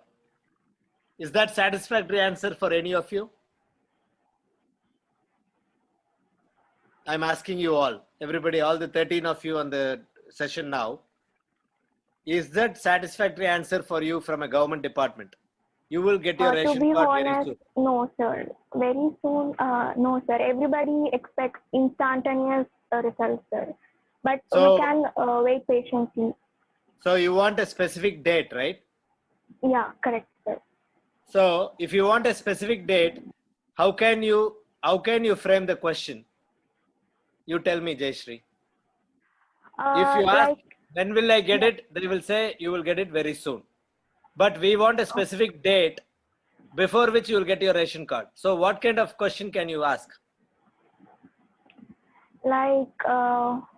we can explain about some laws to them, but explaining about laws, sometimes it will irritate the opposite side person, but we can actually request them to mention the dates, sir. Okay, that's a good point. We have to get an answer with a date. So Yes. after this person filed RTA and did not get proper response, then he contacted fifth pillar office, and then we helped him to frame a better RTA, and these are the questions we suggested to him. So you can listen to it, you can understand it, and then it is easy for you to frame the right questions. We asked him to ask question number 1. What is the name of the official responsible in your department to issue the ration card that I applied on, say, 10 June 2012? The second question, on or before what date will I receive my approved ration card at my residential address, which is in the from address of this RTA petition? The third question is, if I do not receive my approved ration card on or before that date mentioned as the answer for my question number 2, what is the name of the official to whom which I can file a complaint that I did not receive my ration card as per the Citizens Charter of your department? So these 3 questions we framed. Great, sir. Great. You got it? Yes, sir. And we got the answer within like 15 or 20 days time, and that person also got his ration card immediately. So the power of the RTA Act is not in just filing some random RTA. The power of the RTA is in filing a pinpointed, targeted, specifically worded RTA. That is the power of the weapon. So it can be a bad RTA, it can be a good RTA. So we cannot guarantee good result if the RTA is not a good RTA. So that is why you guys, all of you all need to practice using the RTA. You can send me emails on the RTA you prepare, and you can check with me. I can help you fine tune your RTA, do it a better RTA. And if you already are an expert in using RTA, that's great. You don't have to send it to me. If you are confident and you are an expert in RTA framing questions, fine. That is fantastic. I'm not expecting you to send it to me. Only if you are new to RTA, if you want help, frame your RTA, save it as a Word document or a PDF file, and email it to me, to the email address that I showed in the previous slide, the bottommost email, ncorruption@fifthpillar. And then I will explain. You can also copy info at fifth pillar. That goes to the current president of fifth pillar in India. His name is also Suresh Kumar. He is located in Chennai.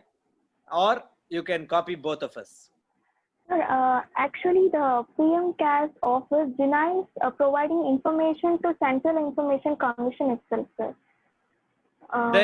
Then we can file a complaint to the Central Information Commission. They cannot deny. They cannot deny information to the Central Information Commission. If you have any specific information about a case, send email to me. I will help you offline, Jayashree. Because without seeing the actual petition and the response, I'm not able to provide the suitable answer for you. So if you have the copies of that, did you file that, Jayashree, or do you know somebody who filed it? Actually, I have collected information, but I didn't file the case or something like that, sir. So I will provide the information. Yeah, provide information to me by email. I will respond to you by email. I will help you identify where the problem happened, and we can sort out the solution for that. Okay, sir. Sir, shall I move on to second question? Yes, ma, please. Okay. Sir, as you said, in Finland and some other countries, they follow moderation, self-control, and common good, that is common responsibility as important aspects to combat corruption. They started it from school and college students, and they had been taught about ethics and integrity at younger age. So as Kalam sir said, strength of India is youngsters. So how can we make youngsters as well as entrepreneurs to understand and fight against corruption, sir? Okay, great. That's a very nice question too.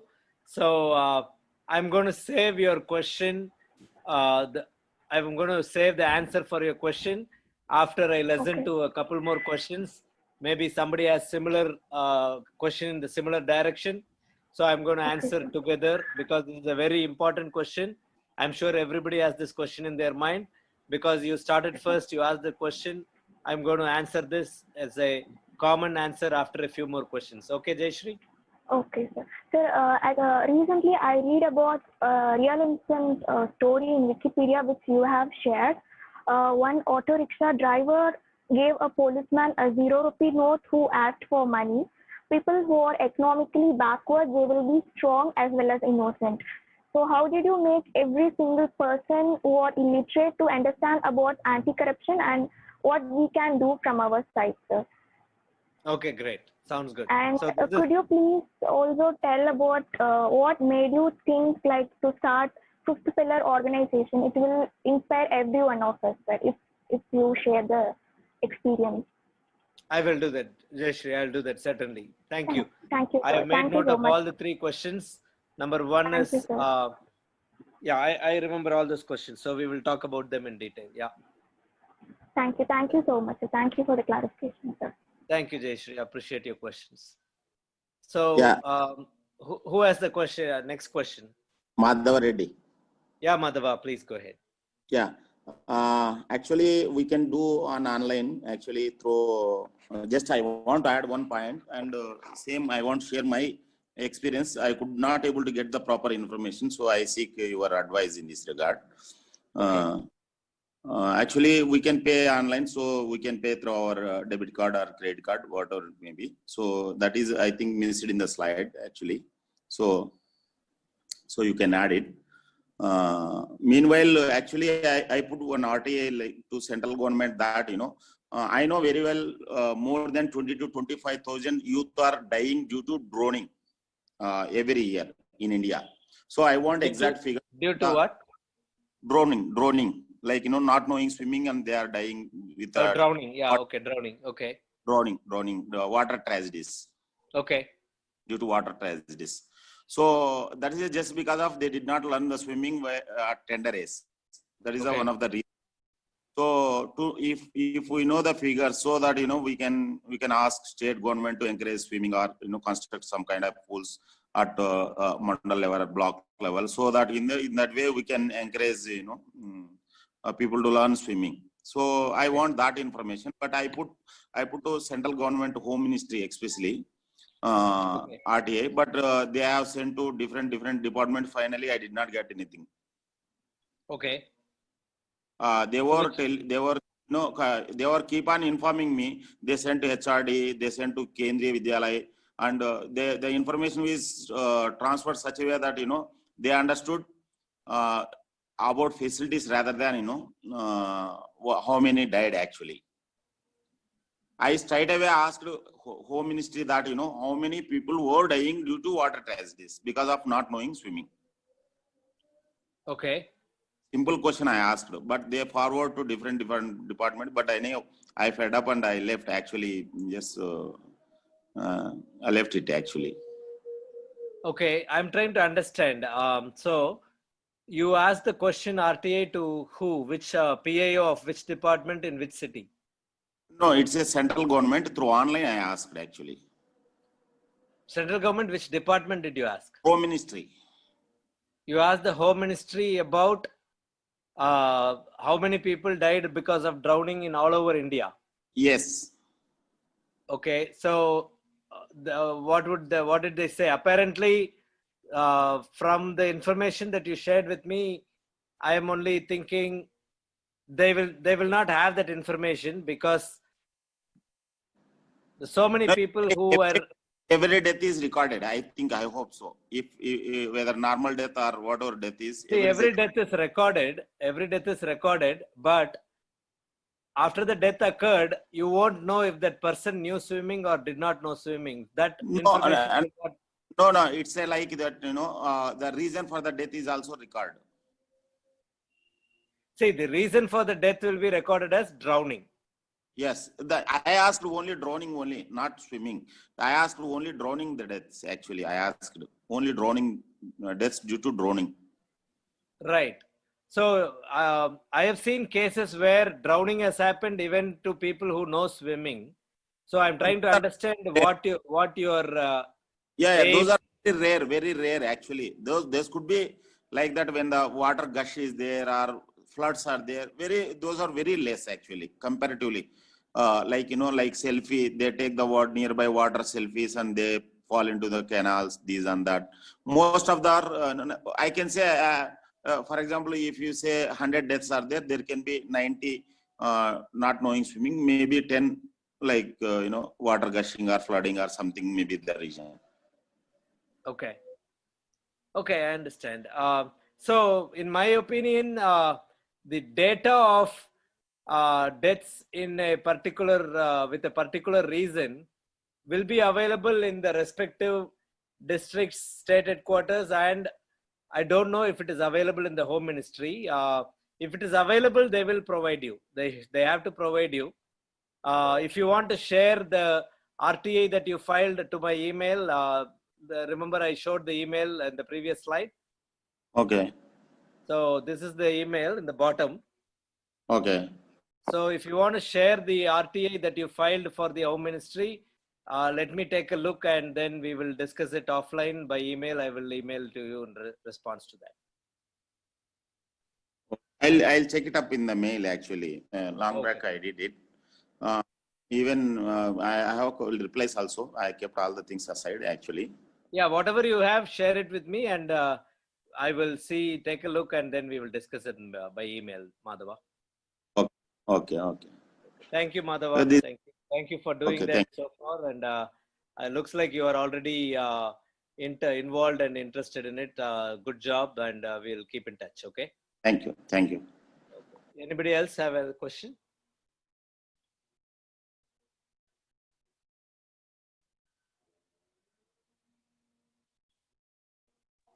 Sir, I have a question. Okay, go ahead. So if you don't want, you're not interested in any recent information, but then you want the information on how the organization started maybe 50, 60 years ago. So can you still ask, will they still have records of something that happened so long ago? Okay, it's a good question. I will have to answer this from two angles. Okay, one angle is anything that is available with the department, they will provide. They can provide, they will have to provide as per the law. Anything that is available in the department as data. It has to be available in the form of a document or some recording or some file, then they can provide. If it is not available, they cannot create that information. You know what I'm saying? Yeah. Okay. So if it is available, they'll give. So 50 years back, 60 years back, there was not computers, databases, no systems available. Everything was recorded in books, logbooks, registers, paperwork. And even then, it was not very efficient and it was not perfect in all aspects. So whatever is available, if you might ask for like 10 sets of information. If they don't have everything, they cannot give you everything. They can, if they have only 2 of the 10 that you ask, they will give you the 2. So we cannot demand any information that is not available in their office. Can you give me an example of what you want 50 years ago? Why maybe how a certain government organization, how it started and why it started, and like what. I'm trying to understand. So why do you want to know that? Is there an example? Is there a specific example of a department? You came across a department, you are wondering how it started, why it started. If can you give me example, or because I'm trying to understand why you need to know that. No, maybe if you're feeling something illegal is going on there and you're Okay. wondering. Okay. Now I understand. Now I understand. See, I will give you one guarantee. What is your name? I don't see the name of your Shweta. Shweta. I'll give you one guarantee, Shweta. 50 years ago, 60 years ago, corruption was not like today. Okay. It started slowly. Somewhere in the 60s, 70s, it started slowly and became vigorous. And now it is like the peak. The disease is like a cancer. Cancer starts slowly in your body.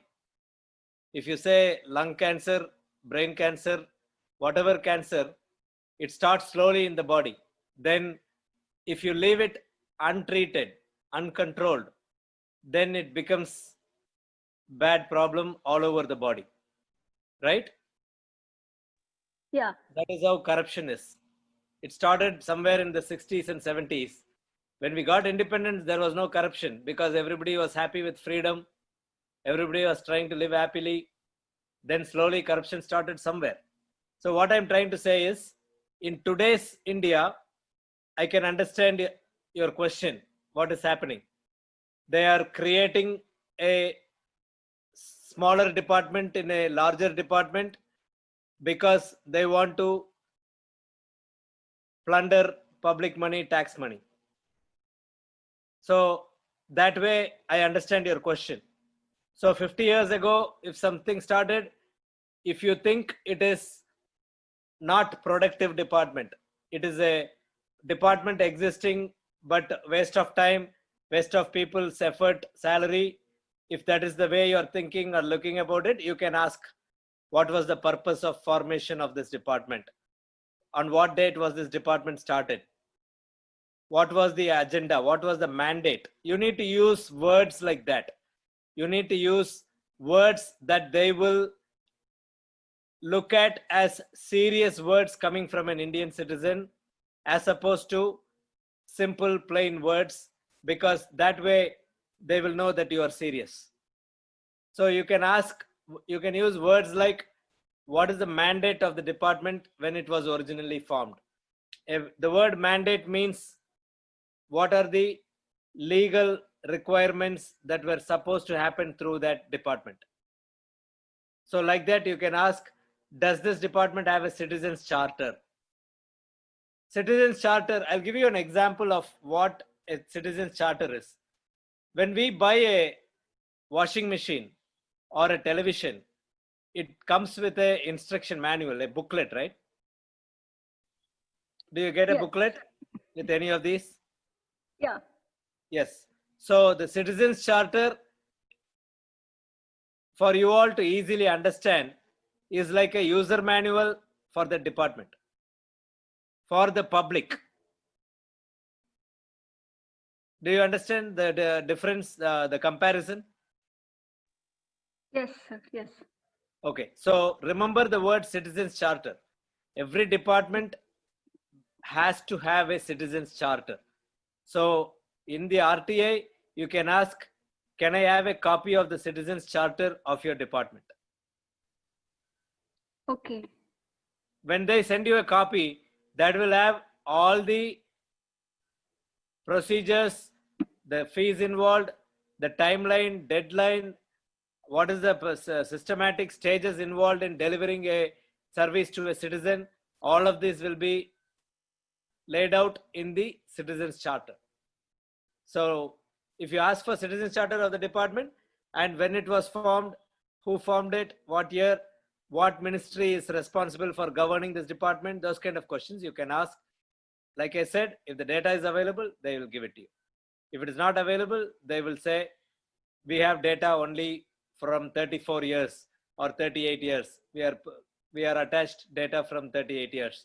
We are unable to provide data from 50 years because we don't have the data readily available, like that. Okay, Does sir. it answer Thank your you. question, Shweta? Yes, sir. Thank you. Okay, thank you. Does anybody else have a question?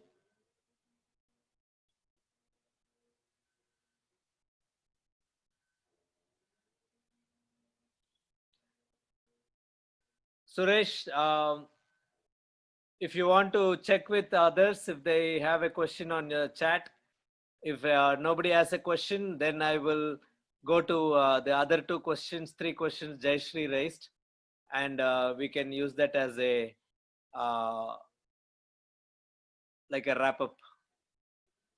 5 minutes. As of now, I have seen we are live in Facebook also, but I have not seen any questions there. So you can proceed with the earlier questions which are need to answer. Already asked. Okay. Yes.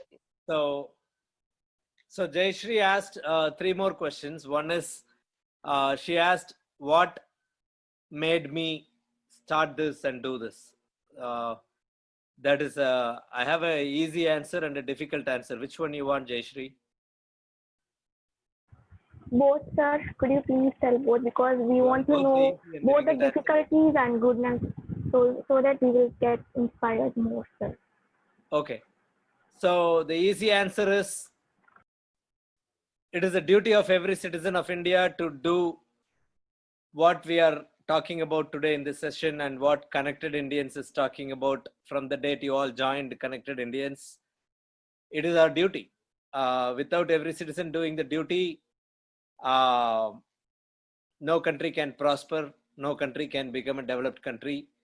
We can only see magical changes happening in Bollywood and Tollywood and Collywood and Mollywood and all the woods. In 3-hour cinema, you can see a changed society. One hero will create magic in 3 hours in a village. One hero will create magic in all over state in Tamil Nadu in a movie sponsored by a producer and directed by a director. In real life, if you want to see a real India, prospering India, less corruption, good politics, happy people, then we all have to do our duty. That is the only reason. That is the easy reason. Easy reason for you to digest. Is that good? That answer good for you? Yes, sir. Together we can create the magic, but it may take years, but with your guidance, we all can create that magic, sir. Definitely.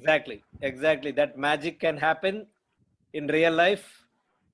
It is a magic, yes, because after the population is 1.3 billion, 1.4 billion, and after 75 years of independence, after so many years of independence and constitution and republic, if we are still in this condition, that is really a magic. So to create that magic, we need to work in larger numbers. We cannot work in tens and 20s and 50s and hundreds and thousands. For the size of the population, we need at least 10% of the population working towards this change. So that is the easy answer. The difficult answer for you to digest, it's not for you, but for the billions of people who are not doing anything to make this country a better country. The difficult to digest answer is, it is a shame if we don't participate in this. It is a shame because if we don't do something about it, we are being selfish. Because each one of you in this group, I'm seeing 10 people now. We had 16 people in the beginning, at some point 18 people. I'm sure many of them are watching on Facebook, like Suresh said. Each one of us, we are blessed in some way. At least you are blessed to have a laptop, a mobile phone, smartphone, and participate in this. And when you introduced, all of you said you are either studying now or finished your UG, PG, working. So you are fortunate, you are blessed. If we do not give back something to the society, we are shameful creatures. So that is the shameful reason, difficult reason. Majority of the population does not realize that, does not even have a clue about it. So they should get a clue, they should realize it, After they realize also, some people have realized, but they are lazy. They realized, but lazy. So there are so many problems. First is realization. First is awareness. Awareness is not enough. Then they have to realize their role. After getting awareness, they have to realize their role. After they realize their role, they have to commit. Without committing, just awareness and realization won't help. So you have to commit and you have to follow through by action. Commitment is in the mind. Action is what will create results. So awareness is number 1, realization number 2, commitment is number 3, action is number 4. Then we can see results number 5. Does that make sense to you, Jayashree? Yes, sir. Patriotism is the pride of our nation. So it's not just a service kind of anything. It's a social work. We must do that for our nation, sir. Exactly. Exactly. If we call this service, that is a selfish word. I don't think it is service. When you say service, we think that we are doing something good to other people. That is not the fact. We are doing our duty to the people. We are doing the duty to the country, to the rest of the people who are less fortunate than us. So it is our duty, not service. When you say service, we think big of us. We think great of us. That is not the case. It is not service. It is our duty. Can we think mother is doing service to the children? No, no way, sir. No way. Like that, it is our duty. We cannot think of it as a service. You can do other kind of charity work. They can be called service. But rebuilding this country with zero corruption, less corruption, better politics cannot be service. That is a duty. Thank you, sir. Thank you. And thank you for making us to understand our duty and our common work, sir. Thank you. You're welcome. You're welcome, Jayashree. Thank you. Thank you for asking such questions and making me come out with responses like that. So your other question is, how did we create the Zero Rupee Note? You read the success story that auto rickshaw driver in Chennai used the Zero Rupee Note, and the policeman who demanded bribe got scared and let the auto rickshaw driver go without the bribe. So how did we create such a awareness in Tamil Nadu, right? Yes, sir. All over India, sir. Say that again. Can you speak a little? All over India, sir. All over India. All over India. So I wouldn't claim any credit that we did all over India. There is a lot of work to be done. For whatever we did for 14 years, we were able to distribute somewhere to the tune of, I would say, 50 lakh to 55 lakh Zero Rupee notes. In 14 years, that is how much we would have printed and distributed Zero Rupee notes from the year 2006 until now. And that was possible by the support of a lot of people. Some people donated money to print Zero Rupee notes. Some people who had printing presses, they donated free Zero Rupee notes for us to distribute, so we don't have to pay them.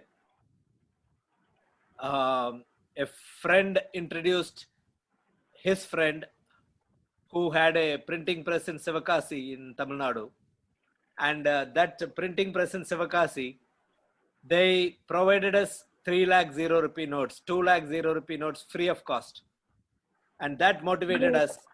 We carried those Zero Rupee notes to several districts in Tamil Nadu, and like I said, sometimes we traveled to Andhra Pradesh. That time there was no Telangana when we traveled, only Andhra Pradesh and Karnataka. I went to West Bengal, to Jamshedpur, to a couple of other cities in West Bengal. I had been to Delhi and Mumbai quite a few times. Whenever I was invited by the Rotary Club or a Chamber of Commerce or some organization in Mumbai or Delhi, I traveled. I carried Hindi Zero Rupee notes when I went to Delhi and Mumbai. I carried Telugu Zero Rupee Notes when I went to Andhra Pradesh, like that. So having said that, the first step is to identify a core team with a mission to distribute Zero Rupee Notes wherever we can. And the Zero Rupee Note is a very strong tool. It has a magical way of connecting like-minded people. When you distribute 100 Zero Rupee Notes or 1,000 Zero Rupee Notes in a school or a college, you will automatically get 10 or 20 interested like-minded youth to contact you. In that Zero Rupee Note, there is a box in the back, empty box, where you can create a rubber stamp seal with your name and number. When you are distributing 1,000 Zero Rupee Notes, you can print your name and mobile number or email address, asking them to contact you as a local chapter. So that way they know who to contact, who distributed the Zero Rupee Note. Then we can provide them training on using RTI. We can provide them tips on how to handle a policeman, how to handle a corrupt electricity board official. Like that, we can create a communication. I will give you this assurance and guarantee. If you distribute 1,000 Zero Rupee Notes in a college or a school, in a public place, you will not get 1,000 phone calls or 1,000 emails. If you distribute 1,000, you will get 10 phone calls to 50 phone calls max. But you should be happy at least those people call. That is where we need to keep working. There will come a day in the future when we distribute 1,000 Zero Rupee Notes, we can get 500 phone calls or 500 emails. Until that day, we have to keep on working. We have to prepare the mindset of the people. Our fellow Indian people, we have a big problem in the mindset and attitude. That is the foundation. The mindset and attitude is lacking. Only if you have a mindset and attitude, positive mindset, positive attitude, and motivated mindset, motivated attitude, then we will have a large number of people joining us. Then we can all work together in shorter. Then we don't need 40 years and 50 years. We can achieve the goal in 20 years or 10 years or in 5 years, like Suresh keeps telling me. I see Suresh's messages and Connected Indians message and poster that we want to achieve something in 2026. I will be the happiest person if we can achieve something in 2026. I am not discouraging you all, but having worked on the ground for almost 15 years now, I find it practical to have a more practical deadline. So that is why I am not too keen to do something in 5 years. I am ready to work for 10 to 20 to 30 years. I am ready to work. I am thinking if we set a further goal for 30 years and if we achieve in 10 years, we all are happy, right? That is a happy thing. If our goal is met ahead of our schedule and our deadline. What if we set a deadline for 10 years and we are not able to achieve in 10 years? Then after 9 years, we will all be discouraged and demotivated. So that is the way I work. So I like to set a further deadline and try to achieve before the deadline. Thank you, sir. Your answer not only motivated us, it really fascinated every one of us. Thank you so much, sir. Thank you, Jayashree. Thank you, everybody. Suresh. Sir, and how we can make youngsters and entrepreneurs to understand and fight against corruption, sir? Making youngsters and entrepreneurs to fight against corruption, sir. Is that the question? Yes, sir. Well, the same answer, whatever I just told you. Youngsters have longer life in this country. If you're talking about youngsters in their teenage 20s, 30s, they make 65% of India's population. India's population, 65% of the people are under age 35, which is a huge population. Out of 1.3 billion, if you calculate 65%, I'm doing it really quickly here. So out of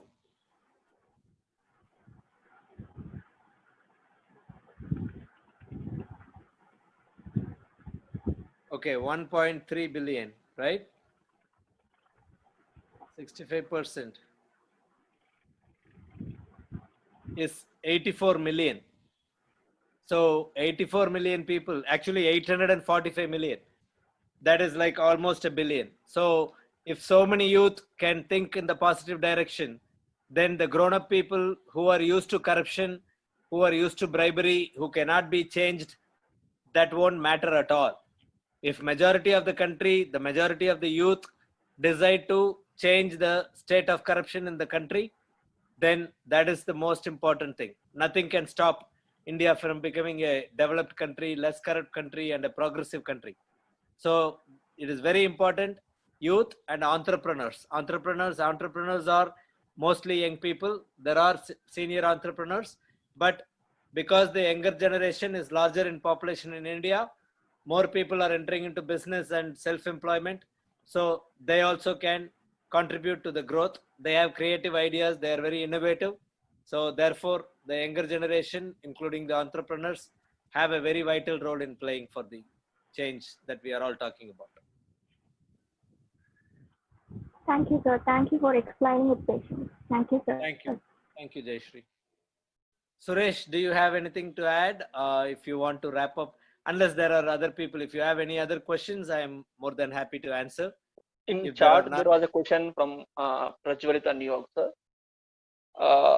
She's asking like, I want to know, since we are filing RTI to PIOs in the same institution, so how loyalty we can trust them? That's what the question from Prajwalita New York. Okay, Prajwalita, thanks for that question. So you don't have to worry about how much we can trust them, because any government official will not lie on paper.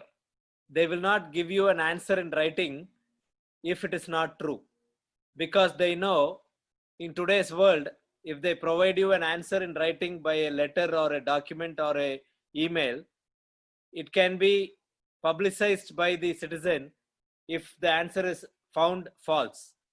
So therefore, they will not give you a false answer or a wrong answer. The RTI Act itself is very powerful only because it is in writing. They are not giving you verbal answer on the telephone, or they are not giving you a verbal answer when you go and meet them in person. In those verbal answers, they will lie to you. They can lie to you because there is no way you can prove them. There is no way you can disprove them. So that is why they are lying when you call them on the phone or when you go in person. Whereas the RTI Act is everything about filing an RTI petition in writing and getting a response in writing from them. So in writing, no wrongdoer, no corrupt official will commit that they have done something wrong in writing. So you can be rest assured that they will give you the right answer, the actual answer in writing. And once in a while, there might be some crooked, corrupt official that might think that they can get away and escape by giving a false answer or a wrong answer.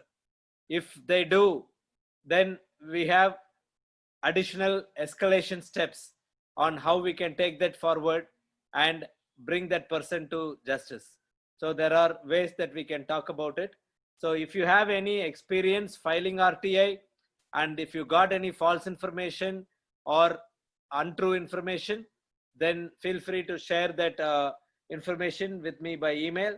I can guide you on how we can get the right information for the same set of questions that you asked. Does that answer your question, Prajwalita? I think she's on. So yeah. There is a question from. Ask her to email me, Suresh. Sure, sir. Sure, I will do that. Next question from Samyukta. Okay. She's asking like, there is certain quantity like of 10 kgs of rice or wheat or any grocery to be supplied to the public people. But what happens if they only get 8 or 7 kgs, and when you ask the people, they will say out of stock? What will be the solution for this? Okay, good question, Samyukta.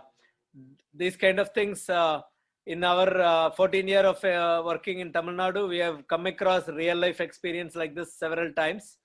So that is why the RTI comes into picture. In the RTI, if something like that happens, if you notice that they are giving 7 kg instead of 10 kg, and if they are telling lies that it is out of stock, when they say that it is out of stock, it means that they have sold the actual stock in the black market and they are making money. So that is the actual thing happening in the background. They are selling it in black market and telling the actual real people going to the ration shop that it is out of stock. And then they are reducing the quota. Instead of 10 kg, they are putting 7 kg. That way the 3 kg for 1,000 people, if they steal 3 kg like that, it becomes 3,000 kg. Then they sell it in black market and make money. So to avoid that, by RTI Act, we can ask questions like, what is the stock that was sent to the ration shop from the Public Distribution System Department? The department that sends ration stock to the ration shop is called PDS, Public Distribution System in Tamil Nadu. So for like that, similarly, every state will either have the same name or a slightly different name. But you should look up your respective state department, what the department name is. And to that department, you can ask a question specifying the name of the ration shop. There in the ration shop signboard, in the board in front of the ration shop, there will be a number for the ration shop. In Tamil Nadu, it will be FP and a set of numbers. FP means fair price shop. In Tamil Nadu, ration shops are called fair price shops. In that fair price shop, there will be a board and there will be a number printed, painted on the fair price shop board. That number will say FP 4598, something like that. So in the RTI, we have to specify the fair price shop number and say, what is the last date stock of rice, dal and oil and whatever you think is not delivered properly. You can mention the name of the commodities and say, what was the last date the stock was sent from your department to this fair price shop. And I would like to have a breakup of the quantity of each of the following commodities that were sent to this shop in the last inventory delivery. That way, when you ask that the stock, then you can tell them what is the name of the official to whom I can register a complaint if the subjected quota of 10 kg is not delivered to the public and instead only 7 kg is delivered to the public. What is the name of the official I can file a complaint to?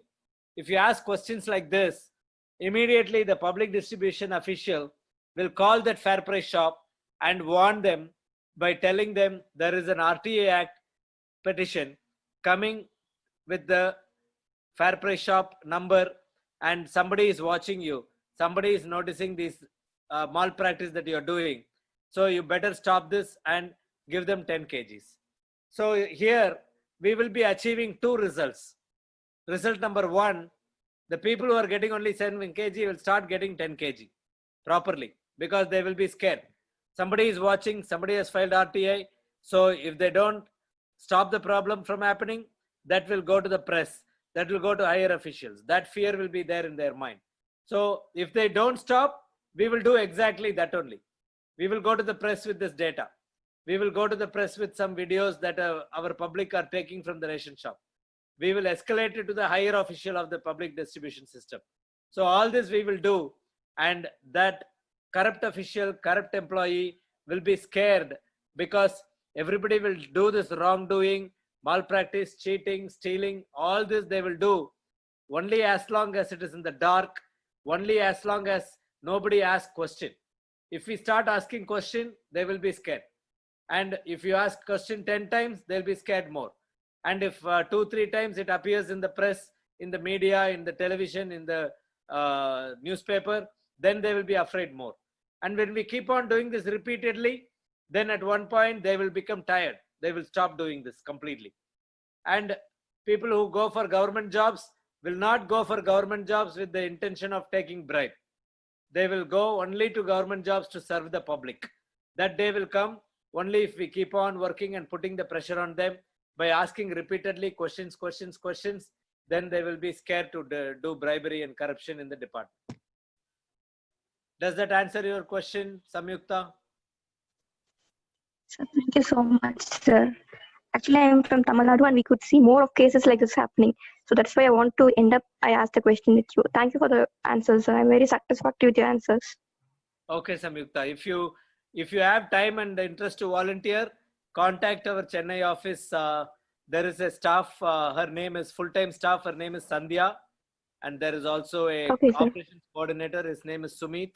So if you email me, I can copy them, forward to them and connect you. And Jayashri also said Tamil Nadu. So anybody from Tamil Nadu, if you're interested to volunteer in Tamil Nadu, we can connect you with the Chennai office and the team. You can start to volunteer. Anybody from outside Tamil Nadu also, if you're interested to involve and volunteer with Fifth Pillar and Connected India, we can do joint programs in whatever state you guys are interested in. Only in Tamil Nadu, we have an established office and established team already working. So it's easy for me to connect people like Jayashri and Samyukta there with the team. And in other states, one of you should take the initiative of forming the team so that we can start working together. Connected Indians and Fifth Pillar can start working together. Sure, sir. It will be a great chance for us. Thank you, sir. Okay, thank you.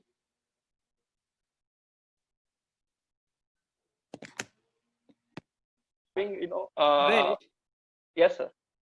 Do you have any other questions? Yes, sir. This is what only the questions as of now. And yes, as you said earlier, we have the people and contributors who are working for Connected Indian from all over. As of now, 11 states we have the people in India. Great. What are the states, So, Suresh? What are the 11 states? We have Madhya Pradesh, Assam, Kerala, Tamil Nadu, and Andhra Pradesh. Odisha we have also. I am exactly not remember. I have the details. So what? Yeah. If you have So a what? list, email me or WhatsApp me the list. I would like to know where are you all. You have presence now. Yes. So what is already we assigned a certain roles to all of them. They will be leading Connected Indian at the same time. The Fifth Pillar also they will be leading for this anti-corruption campaign. We requested around 500 notes from Sumit to send me. So I will be distributing to the all volunteers who are working in individual states. So they will be, distributing in their local level to aware this Zero Rupee Note and to campaign anti-corruption. Sounds good. And before I forget, on the website of Fifth Pillar, which is fifthpillar.org, the website is right here on this slide. Actually, the website is not there, but you can just say from the email address, you can just remove the email name and the @ symbol. That is the website. Fifthpillar.org is the website. If you go on the website, the Zero Rupee Note is available in 5 languages, Suresh. Anybody who wants to download a Telugu note, they can download from the website. They will have Telugu and English. All the notes will have English in it. So Telugu, when I say Telugu note, it will have Telugu and English. Hindi note will have Hindi and English, like that. So feel free to download and print in your local area. In Tamil Nadu office, there will be some Telugu notes, but there will be a lot of Tamil notes. We have some Telugu notes we printed for Andhra and Telangana last year or the year before last year. We might also have some Malayalam notes and Kannada notes. So please check with Sumit on what other language notes are available in Chennai office. Sure, sir. I will definitely do that. And with this session, what we are going to do with RTI is like all public service officials and local MP or MLA. So we are going to get all the details and listed to be in Connected Indian website. Since our motto is we want to connect all people through our platform. If anybody have anything to reach out, so we'll be always ready to help them out. That we are going to do with this session. One of the initiative I would like to take. And since you are saying 2026, the reason behind is that 2020 is it was my dreams actually. When Abdul Kalam sir said about this, So even I was working with the team Lead India in few activities. So, but from last few years, I couldn't able to see any progress through that Lead India program. So I don't want to make this time 2026. Definitely, I already promised on the August 15th. Our team Connected Indian going to visit every village of India. Definitely, every village of India we are going to visit. We will highlight their issues. So every village when we are visiting, we will definitely carry out this Zero Rupee Note also to issue to the local people to aware them. Okay. So I have no doubt about 2026 because 5 years, if we are working very closely, it is more than enough 5 years to achieve our country as a developed nation. So, but every individual participation is the most important in this. Sounds good, Suresh. That is very motivating to me. So I'm very happy that we connected and you took the initiative to contact Fifth Pillar and organize this session.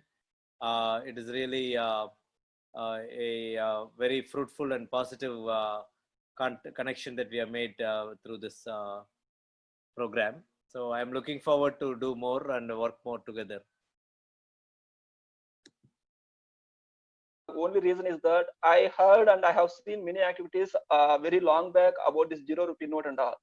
But recently, I couldn't see any progress. Means maybe you are doing, but in the public, I'm not seeing any activity. So that is the reason I contacted, because we should not drop this our motto, the Zero Rupee Note and our anti-corruption and RTI, all these things. So again, we want to take it to the people and to the public. So that is the reason I planned this session actually with your team. Okay. And for you, I want to say we are really very glad to your session, sir, because since it is like almost midnight of the starting of the session, you are given the session. The response from your end is like, I want to say we never expected this much prompt response we'll get. Like I said, Suresh, to answer one of Jayashree's questions, I said it is our duty. So when you're doing your duty, we cannot find excuses, right? Yes, correct, sir. Why? Because why I'm saying this word is, when I reach many people and many organizations, I didn't get and I'm not getting such a response, sir, first of all. That is not new. So you are not alone. So join the club. Welcome to the club of not so serious Indians. That is why we all have to work harder than the other people who are not involving. Yes, you are absolute. See, if 1 million people, 10 lakh people involved, we all have to volunteer only half an hour or 1 hour a day. Because there is no 1 million people, we have to work 1 hour, 2 hours or 3 hours every day. Yes, correct. You know what I mean? I'm just giving you rough numbers, example numbers. So the more people join, the less trouble, the less burden, less the time taken to achieve the goal. So it is a concept of mathematics. In mathematics, we have studied directly proportional and inversely proportional, right? Yes, correct. So the more people get involved, the lesser the time taken to achieve the goal, less inversely proportional. So we have to keep that in mind and try motivating more people and getting more people involved in the cause.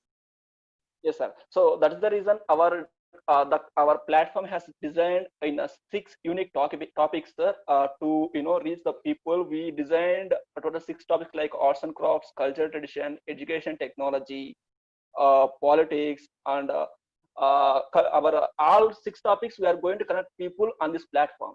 So nobody will be missed out, because if you are leading this with only students, somewhere you will be missing with farmers or agriculture. So every point where we are dealing in every day of our activities, we are going to connect.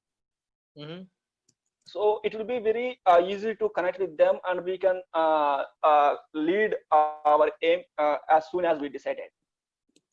Sure. Yes.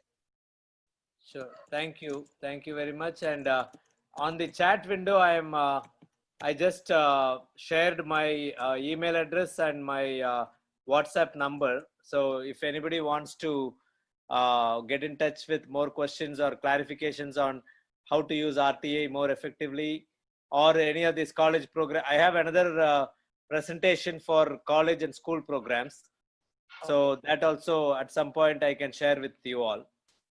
Yes, sir. Whatever the presentations today you given to us, and effective presentations, like when we are distributing these notes, we may require to aware them. So short note of presentations if you share to us, when we are awareing the people, it will be very useful. And with this video also we are going to publish in our website and all our social media. It will be very helpful to the people. Absolutely. When you have it ready, please share with me the link also, so I can also share it with my fifth pillar colleagues. Sure, sir. Sure, sir. I will do that. That's all about, and thank you once again for you, sir. I want to say thank you all participants. As we discussed, whatever the address we received, because we done a registration link, sir. Many people has shared their address to us. Other than the volunteers of Connected Indian, we are going to send the notes to all of them.